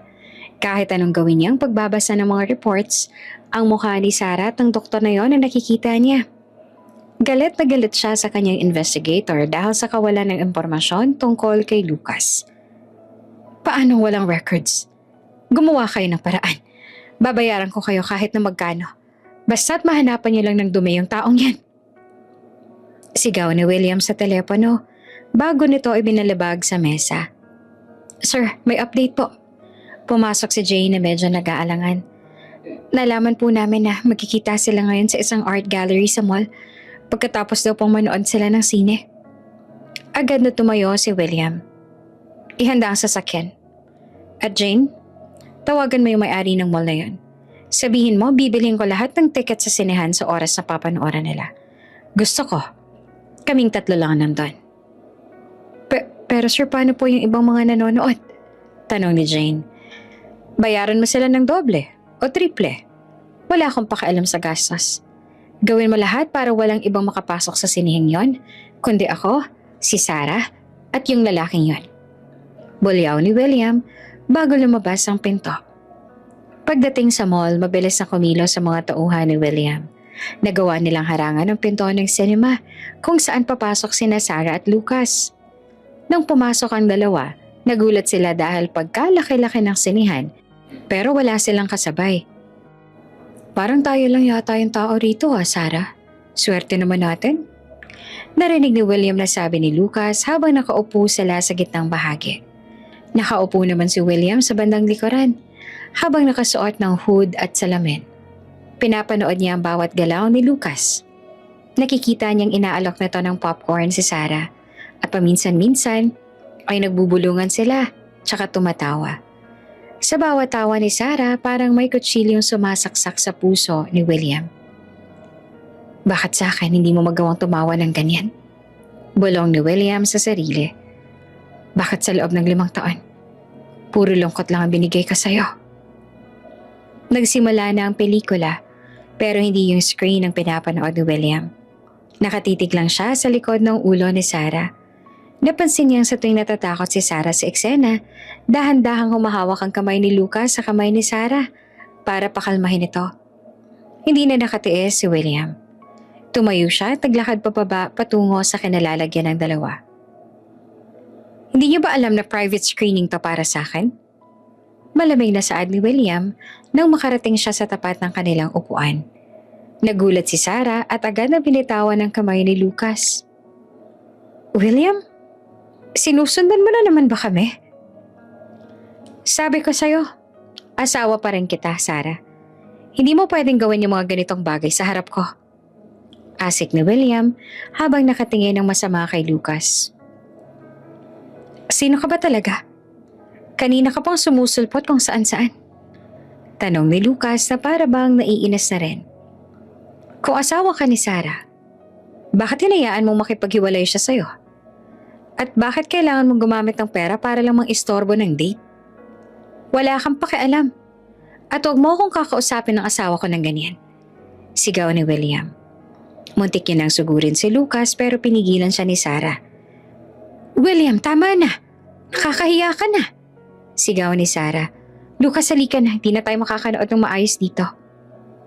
Mabilis nang lumabas ang dalawa at naiwan si William sa gitna ng madilim at bakanteng sinihan. Napaupo siya sa sahig habang hinahabol ang kanyang hininga. Doon lang niya naramdaman ng matinding pagod. Hindi pagod sa trabaho, kundi pagod sa pakikipaglaban sa isang bagay na siya rin naman ang sumira. Mahal ko siya. Pag-amin ni William sa sarili habang nakatakip ang mga kamay sa kanyang mukha. Ngayon ko lang na-realize na mahal ko pala talaga siya. Naaalala ni William ang lahat ng mga pagkakataong ipinagluto siya ni Sarah. Yung mga pagkakataong hinintay siya nitong makauwi. At yung mga sakripisyo nito para protektahan ang kanyang reputasyon. Lahat ng yon ay binaliwala niya dahil sa kanyang pride at ego. At ngayon, nakikita niya yung bunga ng kanyang kawalan ng pakialam. Naisip ni William na baka huli na ang lahat. Na baka yung doktor na yon ay hindi niya mahanapan ng dumi. At yung taong talagang karapat-dapat para kay Sarah. Pero sa kabila ng takot na yon, may isang bahagi sa kanya nagsasabing hindi siya pwedeng sumuko. Kailangan niyang patunayan kay Sarah na kaya niyang magbago, na kaya niyang maging asawa na matagal na nitong hinahanap. Hindi ko hahayaang mapirmahan yung mga papel na yun, Sarah. Panata ni William sa loob ng tahimik na sinehan. Gagawin ko lahat. Kahit lumuhod pa ako sa harap mo. Para lang mabawi kita. Ang selos na naramdaman niya ay naging isang matinding determinasyon. Pero bago lahat, kailangan muna ng harapin ang katotohanan. Na ang tunay na kaaway niya ay hindi yung doktor, kundi ang sarili niyang nakaraan at ang lamig ng puso niya. Hindi pa rin tumigil si William.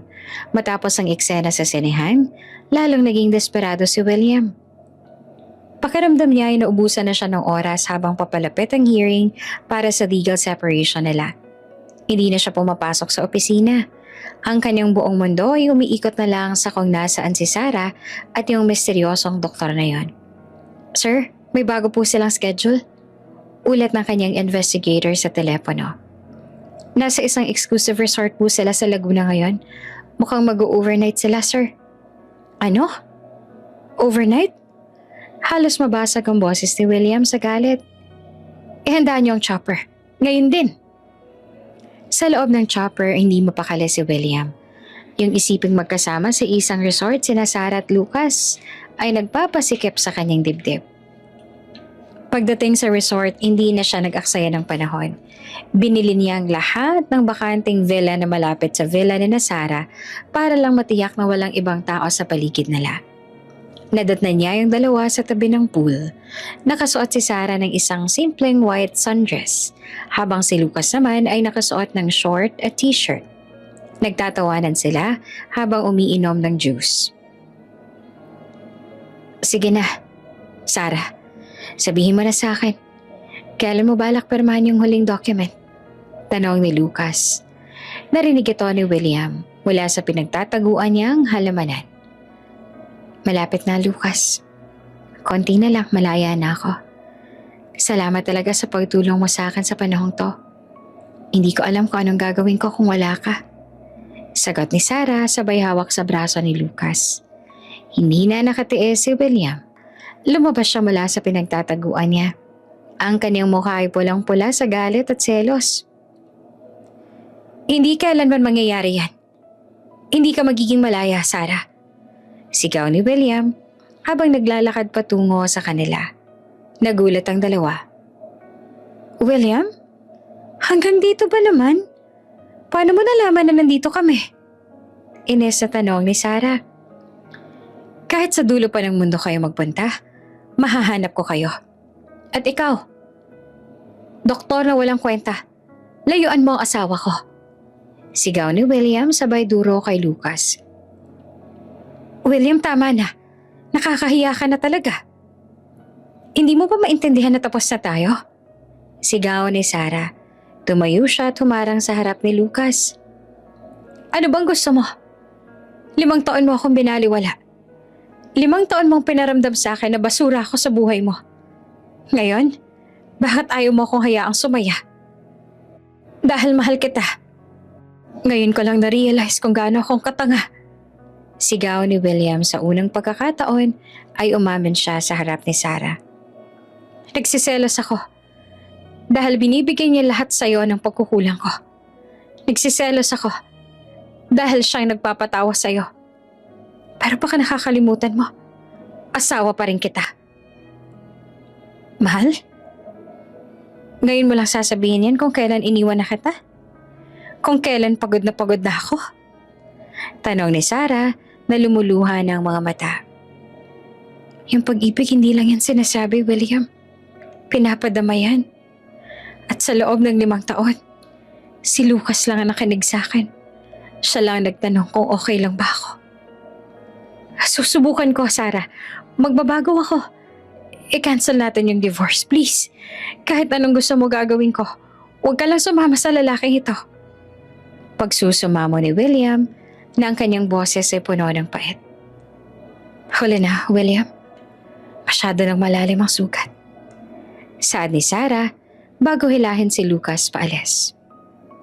Naiwang nakaluhod si William sa damuhan ng resort. Pinapanood niya ang paglayo ng dalawa. Sa bawat hakbang ni Sarah papalayo sa kanya, pakiramdam niya ay dinudurog ang kanyang buong pagkatao. Ngayon niya naiintindihan ang tunay na kahulugan ng pagsisisi. Yung akala niya nasa kanya na lahat at ngayon niya lang napagtanto na yung pinakamahalagang kayamanan niya ay hinayaan niyang mawala dahil sa sarili niyang pride. Hindi ako susuko, Sarah. Bulong ni William sa gitna ng kanyang pagluha. Hahanap ako ng paraan para patunayan sa'yo na ako pa rin ang lalaking para sa'yo. Sa gitna ng kanyang matinding selos, may nabubuong plano sa isip ni William. Kung hindi niya mahanap ang dumi ni Lucas, gagamitin niya ang huling alas niya. Ang katotohanan ng kanilang nakaraan at ang pangakong magbabago na kailanman ay hindi pa niya naipakita. Hindi na alam ni William kung paano pa yung gagawin niya. Bawat gabi ay parang parusa dahil hindi siya sanay na wala si Sarah sa kanyang tabi. Kahit pa dati sa kabilang kwarto lang to. Bawat sulok ng penthouse ay nagpapaalala sa kanya ng mga pagkukulang niya. Ang mga pagkain hindi niya tinikman, yung mga kwento na hindi niya pinakinggan, at yung mga luhang hindi niya pinunasan. Dahil sa sobrang desperasyon, naisipan ni William na puntahan muli ang apartment ni Sarah. Pero bago siya bumaba ng sasakyan, nakita niya yung pamilyar na kotse ni Doc Lucas na huminto sa tapat. Nakita niyang bumaba ang dalawa. May dalang mga shopping bags at masaya nagtatawanan. Hanggang kailan mo ba ako papahirapan, Sarah? Bulong ni William habang nakahawak ng mahigpit sa manibela. Sinundan niya ang dalawa hanggang sa pumasok sila sa loob ng apartment. Hindi siya umalis. Naghintay siya sa labas ang halos 3 oras. Bawat minutong lumilipas ay parang kutsilyong sumasaksak sa kanya. Habang iniisip kung anong ginagawa ng dalawa sa loob. Sa isip niya, baka ito na yung katapusan ng lahat. Baka pumirma na si Sarah sa huling dokumento. Nang lumabas si Lucas, agad na hinarang ni William ang sasakyan nito gamit ang kaniyang mamahaling sports car. Mabilis na bumaba si William at kumatok ng marahas sa bintana ni Lucas. Lumabas ka dyan! Mag-usap tayo! Lalaki sa lalaki! Sigaw ni William. Bumaba naman si Lucas. Kalmado pa rin ang mukha pero bakas ang inis. Ano na naman ba to, William? Hindi ka ba talaga titigil? Nakakaabala ka sa buhay ni Sarah. Wala akong pakialam kung maabala siya. Ang sakin lang, layuan mo siya. Sabihin mo sa akin, magkano bang kailangan mo para iwanan mo ang asawa ko? 1 milyon? 10 milyon? 1 bilyon? Sabihin mo lang ang presyo mo. Buliaw ni William habang kinukuha ang kanyang checkbook. Tumawa ng mahina si Lucas. Akala mo ba lahat ng bagay sa mundo mabibili na ng pera? Yan ang problema sa'yo, William. Masyado ka nakatingala sa yaman mo. Kaya hindi mo nakikita yung mga taong nasa paligid mo. Hindi mo nakita yung halaga ni Sarah hanggang sa mawala siya. Wala kang karapatang pangaralan ako at hindi mo siya kilala gaya ng pagkakakilala ko sa kanya.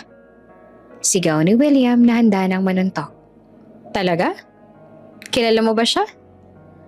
Alam mo ba kung anong paborito niyang kanta?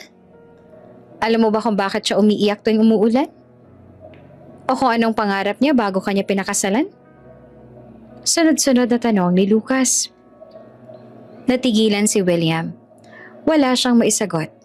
Sa loob ng 5 taon, wala siyang alam tungkol sa mga maliliit na detalye ng buhay ni Sarah dahil masyado siyang nakafocus sa sarili niya. See? Wala kang alam. Patuloy ni Lucas. Kaya huwag kang magtaka kung bakit siya sa akin lumalapit. Dahil ako, binibigyan ko siya ng halaga na hindi mo na ibigay. Hindi ako papayag na mapunta siya sa'yo. Gagawa ko ng paraan. Saad ni William na ang boses niya gumagaralgal dahil sa halo-halong selos at pagsisisi. Gawin mo ang gusto mo, William. Pero tandaan mo, ang puso ni Sarah, hindi lang isang kumpanya na pwede mong i-hostile takeover. Kailangan mong paghirapan yung tiwala niya. Kung kaya mo pa. Huling sabi ni Lucas bago sumakay sa kotse at iwan si William na nakatayo sa gitna ng kalsada. Bumalik si William sa kanyang sasakyan pero hindi siya umalis. Nakatingin lang siya sa bintana ng apartment ni Sarah kung saan nakabukas pa yung ilaw. Doon niya naramdaman ang pinakamasakit na realization sa lahat, na sa laban na to, hindi yung doktor ang kalaban niya.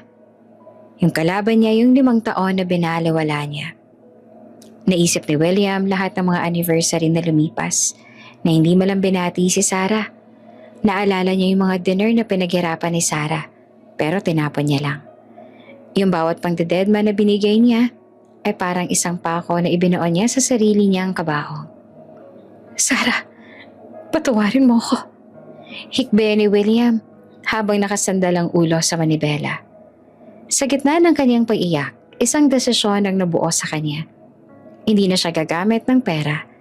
Hindi na siya gagamit ng kapangyarihan. Haharapin niya si Sarah bilang ang yung lalaking nagkamali at gustong magsimula ulit. Pero bago yon, kailangan muna niyang malaman ang isang mahalagang bagay na matagal niya nang kinalimutan. Kung paano maging isang tunay na asawa. Hindi na nakapaghintay si William hanggang sa susunod na araw. Sa sobrang bigat ng dibdib niya, bumalik siya sa pinto ng apartment ni Sarah at kumatok ng mahinahon. Hindi gaya ng dati na parang gigibain niya ang pinto. Nang magbukas ang pinto, bakas ang pagod sa mukha ni Sarah. William, gabi na. Ano na naman ba to? Hindi ba kakatapos niyo lang umeksena ni Lucas sa labas? Sarah, please. Kahit 5 minuto lang Hayaan mo ako magsalita na hindi tayo nag-aaway. Pagmamakaawa ni William. Ang kanyang boses ay wala ng bakas ng kayabangan. Bumuntong hininga si Sarah at binuksan ng malaking pinto. Sige, pasok ka. Pero 5 minuto lang. Naupo si William sa maliit na sofa ni Sarah. Pinagmasan niya ang paligid. Simple lamang ang apartment pero ramdamang init ng isang bahay. Malayo sa lamig ng kanyang penthouse. Sarah, na-realize ko na lahat. Napakawalang kwenta kong tao. Panimula ni William habang nakayuko. 5 taon mo akong minahal ng totoo pero binaliwala kita dahil sa pride ko. Akala ko sapat na binibigyan kita ng pera at saka magandang buhay. Pero nung makita ko kayo ni Lucas, nung makita kitang tumatawa sa piling niya, doon ka lang naintindihan na yung oras tsaka atensyon na hindi ko na ibibigay sa'yo. Yun palang pinaka-importante. Ngayon mo lang na-realize yan, William. Ngayon nakahanap na ako ng taong kaya akong pakinggan. Saad ni Sarah na pilit pinapatigas ang kanyang puso. Nagsiselos ako, Sarah. Sobra. Halos mabaliw ako sa tuwing iniisip kong hahawakan ka niya o papasayahin ka niya sa paraang hindi ko nagawa. Pero higit sa selos, natatakot ako. Natatakot ako na tuluyan mo akong burahin sa buhay mo. Saad ni William. Tumayo siya at dahan-dahang lumapit kay Sarah. William, si Lucas ay hindi na natapos si Sarah ang sasabihin dahil biglang lumuhod si William sa harap niya. Nanlaki ang mga mata ni Sarah. Yung bachelor si William Navarro, ang lalaking hindi umuyo ko sa kahit kanino, ay nakalahod sa paanan niya habang umiiyak. Sarah, please patawarin mo ako. Handa akong iwan lahat ng yaman ko. Handa akong magsimulang muli, huwag mo lang akong iwan. Bigyan mo ako ng second chance, please. Handa akong maging asawa na deserve mo. Luluhod ako rito hanggang sa mapatawad mo ako. Hikbe ni William habang hawak ang mga kamay ni Sarah. Nagulat si Sarah sa tindi ng emosyon ni William. William, tumayo ka dyan. Ano ba nakakahiya ang ginagawa mo? Hindi ako tatayo hanggat hindi mo ako pinapatawad, Sarah. Mahal na mahal kita. Ngayon ko lang naintindihan na ikaw lang ang kailangan ko para maging buong buhay ko. Patuloy ni William sa pagmamakaawa. Habang nakatingin si Sarah sa nakaluhod na asawa, nakaramdam siya ng matinding awa. Pero bago pa siya makasagot, biglang bumukas ang pinto at pumasok si Lucas na may dalang gamot para kay Sarah. Sarah, naiwan mo to. Natigilan si Lucas ang makita ang eksena. Tumingin si William kay Lucas. Pero sa halip na magalit, nananatili siyang nakaluhod. Doc, kung kailangan ko makiusap sa'yo para layuan mo yung asawa ko, gagawin ko. Mahal ko siya. Napapuntong hininga si Sarah tumingin kay Lucas. Pagkatapos ay kay William. William, tumayo ka na. May kailangan kang malaman. Ano yon? Namahal mo na siya? Napipirmahan mo na yung divorce papers? Tanong ni William na puno ng takot. Tumingin si Sarah kay Lucas at tumango. Ngumiti naman si Lucas at lumapit kay William para tulungan itong tumayo. William, relax lang. Hindi mo kailangan makiusap sa akin. Ano ibig mo sabihin? Tanong ni William na gulong-gulo. William, si Lucas. Hindi ko siya manliligaw. Malumanay na saad ni Sarah. Siya yung pinsan ko galing sa probinsya. Siya yung doktor na pinsan ko na hindi nakadalo sa kasal natin 5 taon na nakakaraan. Dahil sa medical mission siya sa ibang bansa noon. Kaya hindi mo siya nakilala. Natigilan si William. Parang tumigil ang mundo niya sa narinig. Pinsan? Pero bakit?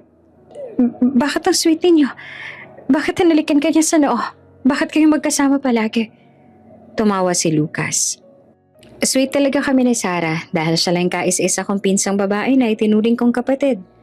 At yung sinasabi mong kissing scenes, kuya move lang yon, William. Sinadya namin hindi magpakilala sa'yo kasi gusto ni Sarah na makita kung talagang may pakaalam ka pa sa kanya. So, pinagplanuhan niyo to? Tanong ni William na hindi pa rin makapaniwala. Hindi naman sa pinagplanuhan, William. Sagot ni Sarah. Gusto ko lang maramdaman na may lalaking magtatanggol sa akin, na may magsiselos para sa akin. Gusto ko makita kung mahal mo pa talaga ako o yung ego mo lang ba'y nasasaktan. Napaupo si William sa sofa na hingal na hingal. Kaya pala wala akong mahanap na records. Kaya pala napaka-private ng buhay niya. Dahil hindi naman pala talaga siya kalaban. William, ginawa ko to dahil pagod na ako maging anino. Gusto ko makita kung kaya mo bang magbago. Saad ni Sarah habang lumalapit sa asawa. Tumitig si William kay Sarah. Patawarin mo ako, Sarah. Kahit pinsan mo pa siya o hindi, yun totoo. Nagkulang talaga ako sa'yo. Pero ngayong alam ko na hindi ka pala tuluyang nawala sa akin. Hindi ko nasasayangin ang pagkakataong to. Hinarap ni William si Lucas. Salamat, Doc. Salamat sa pag-aalaga sa asawa ko nung wala ako sa tabi niya. At pasensya na sa mga inasal ko. Ayos lang, William. Basta siguraduhin mong hindi naiiyak ang pinsan ko, ha? Kundi ako mismo maglalayo sa kanya sa'yo ng tuluyan. Babala ni Lucas nang may ngiti. Naiwang mag-isa sina William at Sarah sa loob ng apartment. Yung tensyon na namamagitan sa kanila sa loob ng 5 taon ay para bang unti-unting natutunaw. Pero alam ni William na hindi sapat yung isang gabi para mabura ang lahat ng sakit. Kailangan niyang patunayan na yung luhod at sorry niya ay hindi lamang para sa gabing iyon, kundi para sa buong buhay niya. Bigyan mo ako ng isa pang pagkakataon, Sarah. Hayaan mong ligawan kitang muli. Bulong ni William habang hawak ang mukha ni Sarah. Pag-iisipan ko, William. Sagot ni Sarah na may bahid ng ngiti. Pero sa ngayon, kailangan mong patunayan na seryoso ka. Pagkatapos ng gabing yon sa apartment, hindi na binalikan ni William ang kanyang dating gawi. Ang lalaking dating hindi makausap dahil sa sobrang busy sa trabaho ay biglang nagbago. Kinabukasan, imbes na sa opisina dumiretso, pumunta si William sa isang flower shop at personal na pumili ng mga paboritong bulaklak ni Sarah. Mga sunflower na dati hindi niya lang alam na gusto nito. Nagmaneho siya patungo sa apartment ni Sarah at matyagang naghintay sa labas. Nang lumabas si Sarah para pumasok sa kanyang maliit na flower shop business na sinimulan niya matapos silang maghiwalay, nagulat siya na makita ang asawa na nakasandal sa kotse nito. Good morning, Sarah. Nakangiting bati ni William. Para sa'yo. At eto rin, nagdala ako ng mainit na kape at breakfast. Tiningnan ni Sarah ang mga bulaklak at ang pagkain. William, anong ginagawa mo rito? May meeting ka, diba? Ibinigay ko na kay Mark yung mga schedule ko ngayong umaga. Mas importante ka, Sarah. Hayaan mo akong ihatid ka sa shop mo. Pakiusap ni William. Sa loob ng sasakyan, hindi na gaya ng dati na tahimik at nakatitig si William sa kanyang tablet. Ngayon ay panay ng tanong niya kay Sarah. Kamusta ang tulog mo? Masarap pa yung kape. Kung gusto mo, pwede kitang tulungan sa shop mo mamaya. William, may trabaho ka, tsaka hindi ka bagay sa flower shop ko, no? Puno ng lupa yun, tsaka gunting. Biro ni Sarah. Bagay ako kahit saan. Basta't andan ka, Sarah. Seryoso ako sa sinasabi ko. Gusto kong bumawi sa 5 taon na sinayang ko sa atin. Seryosong saad ni William habang hawak ang kamay ni Sarah sa tuwing humihinto ang sasakyan. Sa buong linggong yon, naging rutina ni William ang manligaw. Hindi niya ginagamit ang kanyang yaman para bumili ng mga mamahaling bagay. Sa halip ay ibinigay niya ang kanyang oras. Pumupunta siya sa shop ni Sarah para tumulong mag-ayos sa mga bulaklak kahit wala naman siyang alam doon. Minsan, siya pa nagde-deliver ng mga order kahit pinagtitinginan siya ng mga tao dahil sa kanyang mamahaling suot. Isang hapon, habang nag-aayos sila ng mga rosas, biglang dumating si Lucas. Napatingin si William sa kanya, pero sa pagkakataong to ay wala ng galit. Oh, William, mukhang nag-e-enjoy ka sa pagiging florist Pang-aasar ni Lucas. Sinusubukan ko, Doc. Mahirap pala to pero mas masaya kaysa naman sa board meeting.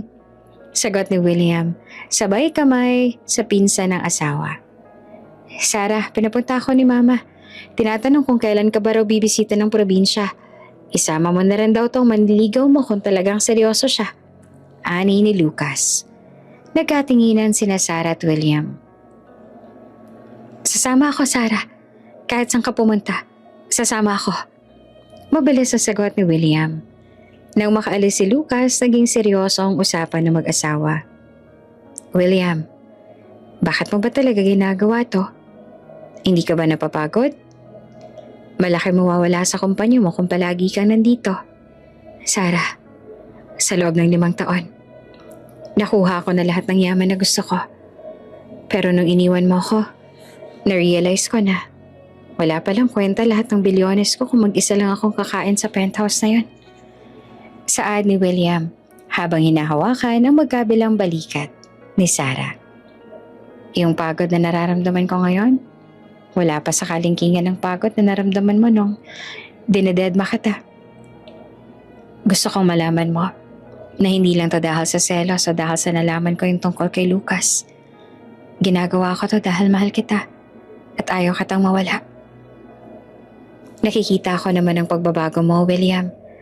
At aaminin ko, natutuwa ako na nakikinig ka na sa akin ngayon. Mahinang sabi ni Sarah. Hindi lang pakikinig, Sarah. Ipinanunumpa ko sa iyo na simula ngayon, ikaw na ang priority ko. At handa akong punitin yung divorce papers na yan sa harap mo. Saad ni William. Kinuha ni William yung divorce papers mula sa kanyang bag na palagi niyang daladala. Sa harap ni Sarah, dahan-dahan niya itong pinunit sa maliit na peraso.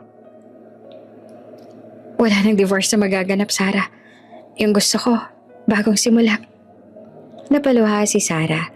Nakita niya ang pagiging totoo sa mga mata ni William na hindi niya nakita noong unang 5 taon nila. Yung lalaking dati ay parang bato, ngayon ay nagpapakita na ng tunay na emosyon. Sige, William, bibigyan kita ng pagkakataon. Pero hindi tayo babalik sa dati. Bubuo tayo ng bago. Saad ni Sarah. Yumakap ng mahigpit si William kay Sarah. Pangako. Hindi mo na muling mararamdaman na mag-isa ka. Maraming salamat, Sarah. Maraming salamat sa pangalawang pagkakataon. Sa mga sumunod na araw, mas lalong naging matatag ang kanilang samahan. Hindi na sila basta mag-asawa sa papel. Nagsimula na silang maging magkaibigan at magkasintahan.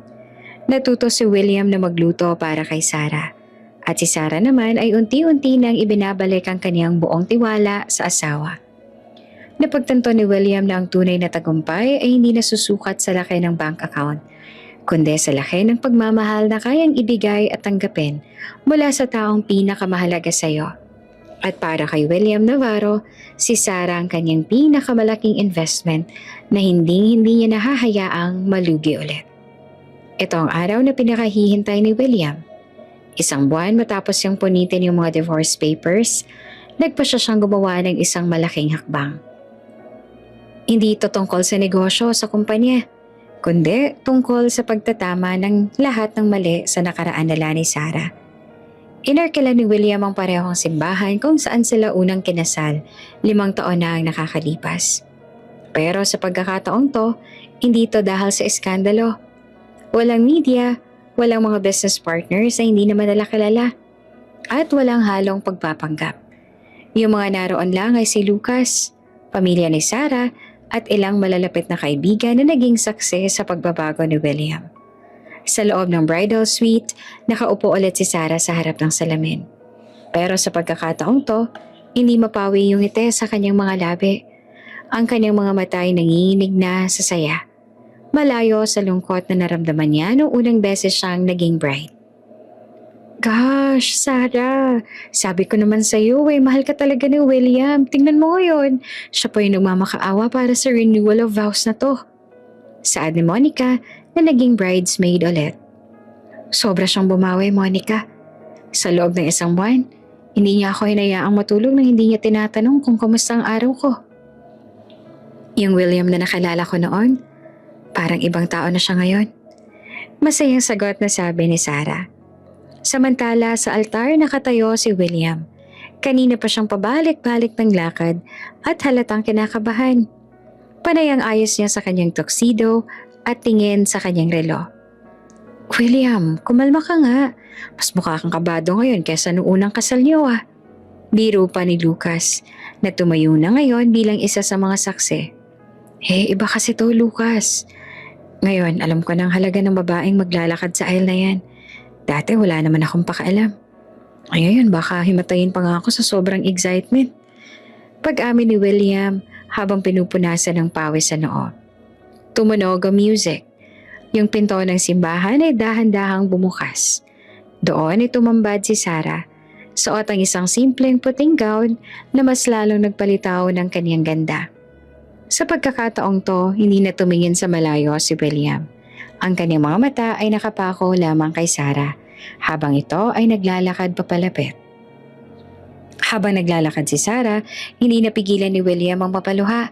Naaalala niya kung paano niya dinededma ang babaeng ito noon. Ngayon, bawat takbang ni Sarah ay parang musika na sa pandinig niya. Nang makarating si Sarah sa harap niya, kinuha ni William ang kamay nito at hinlikan ng buong pagmamahal. You look beautiful, Sarah. I'm so sorry for making you wait for 5 years.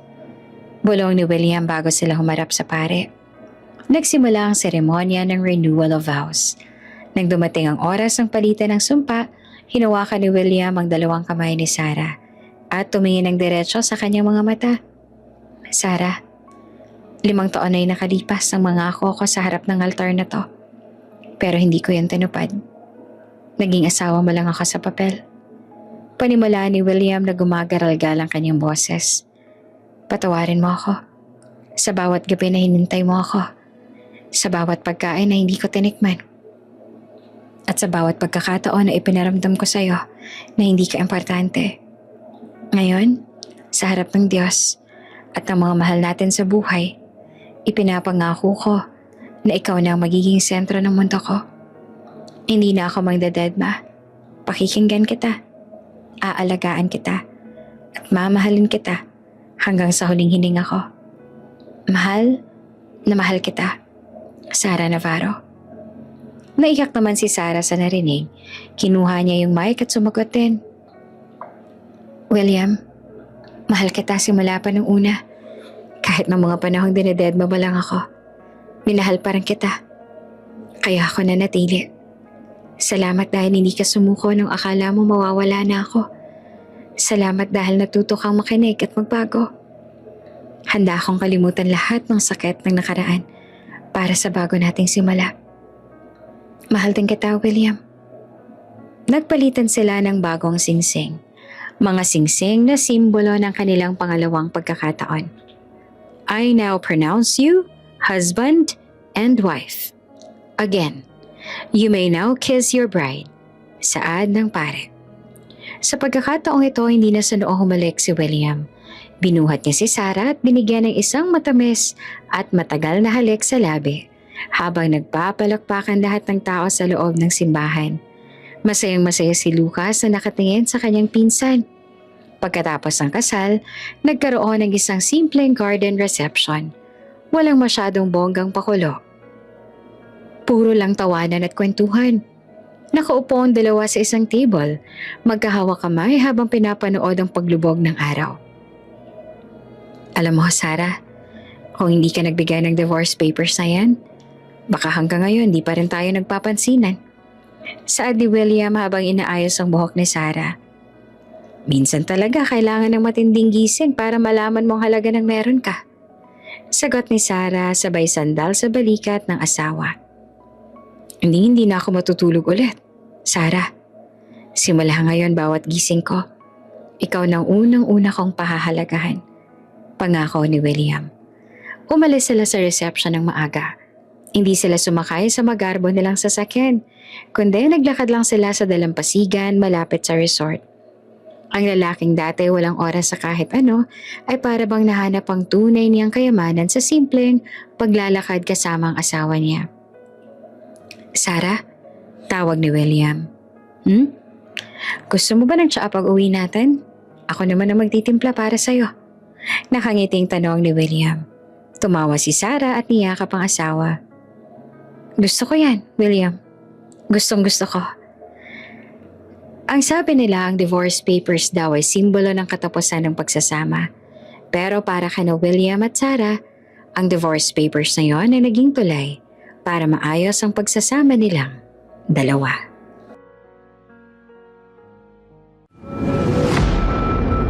Kung bago ka pa lang sa channel na ito, Ate Jane TV, huwag kalimutang pindutin ang notification bell and subscribe button. Sana po hindi naman malaking abala sa inyo ang pagpindot ng subscribe button dahil ang kapalit po nito ay ang pagsuporta para makapag-produce ng mga libreng stories sa mga channels ni Ate Jane. Maraming salamat!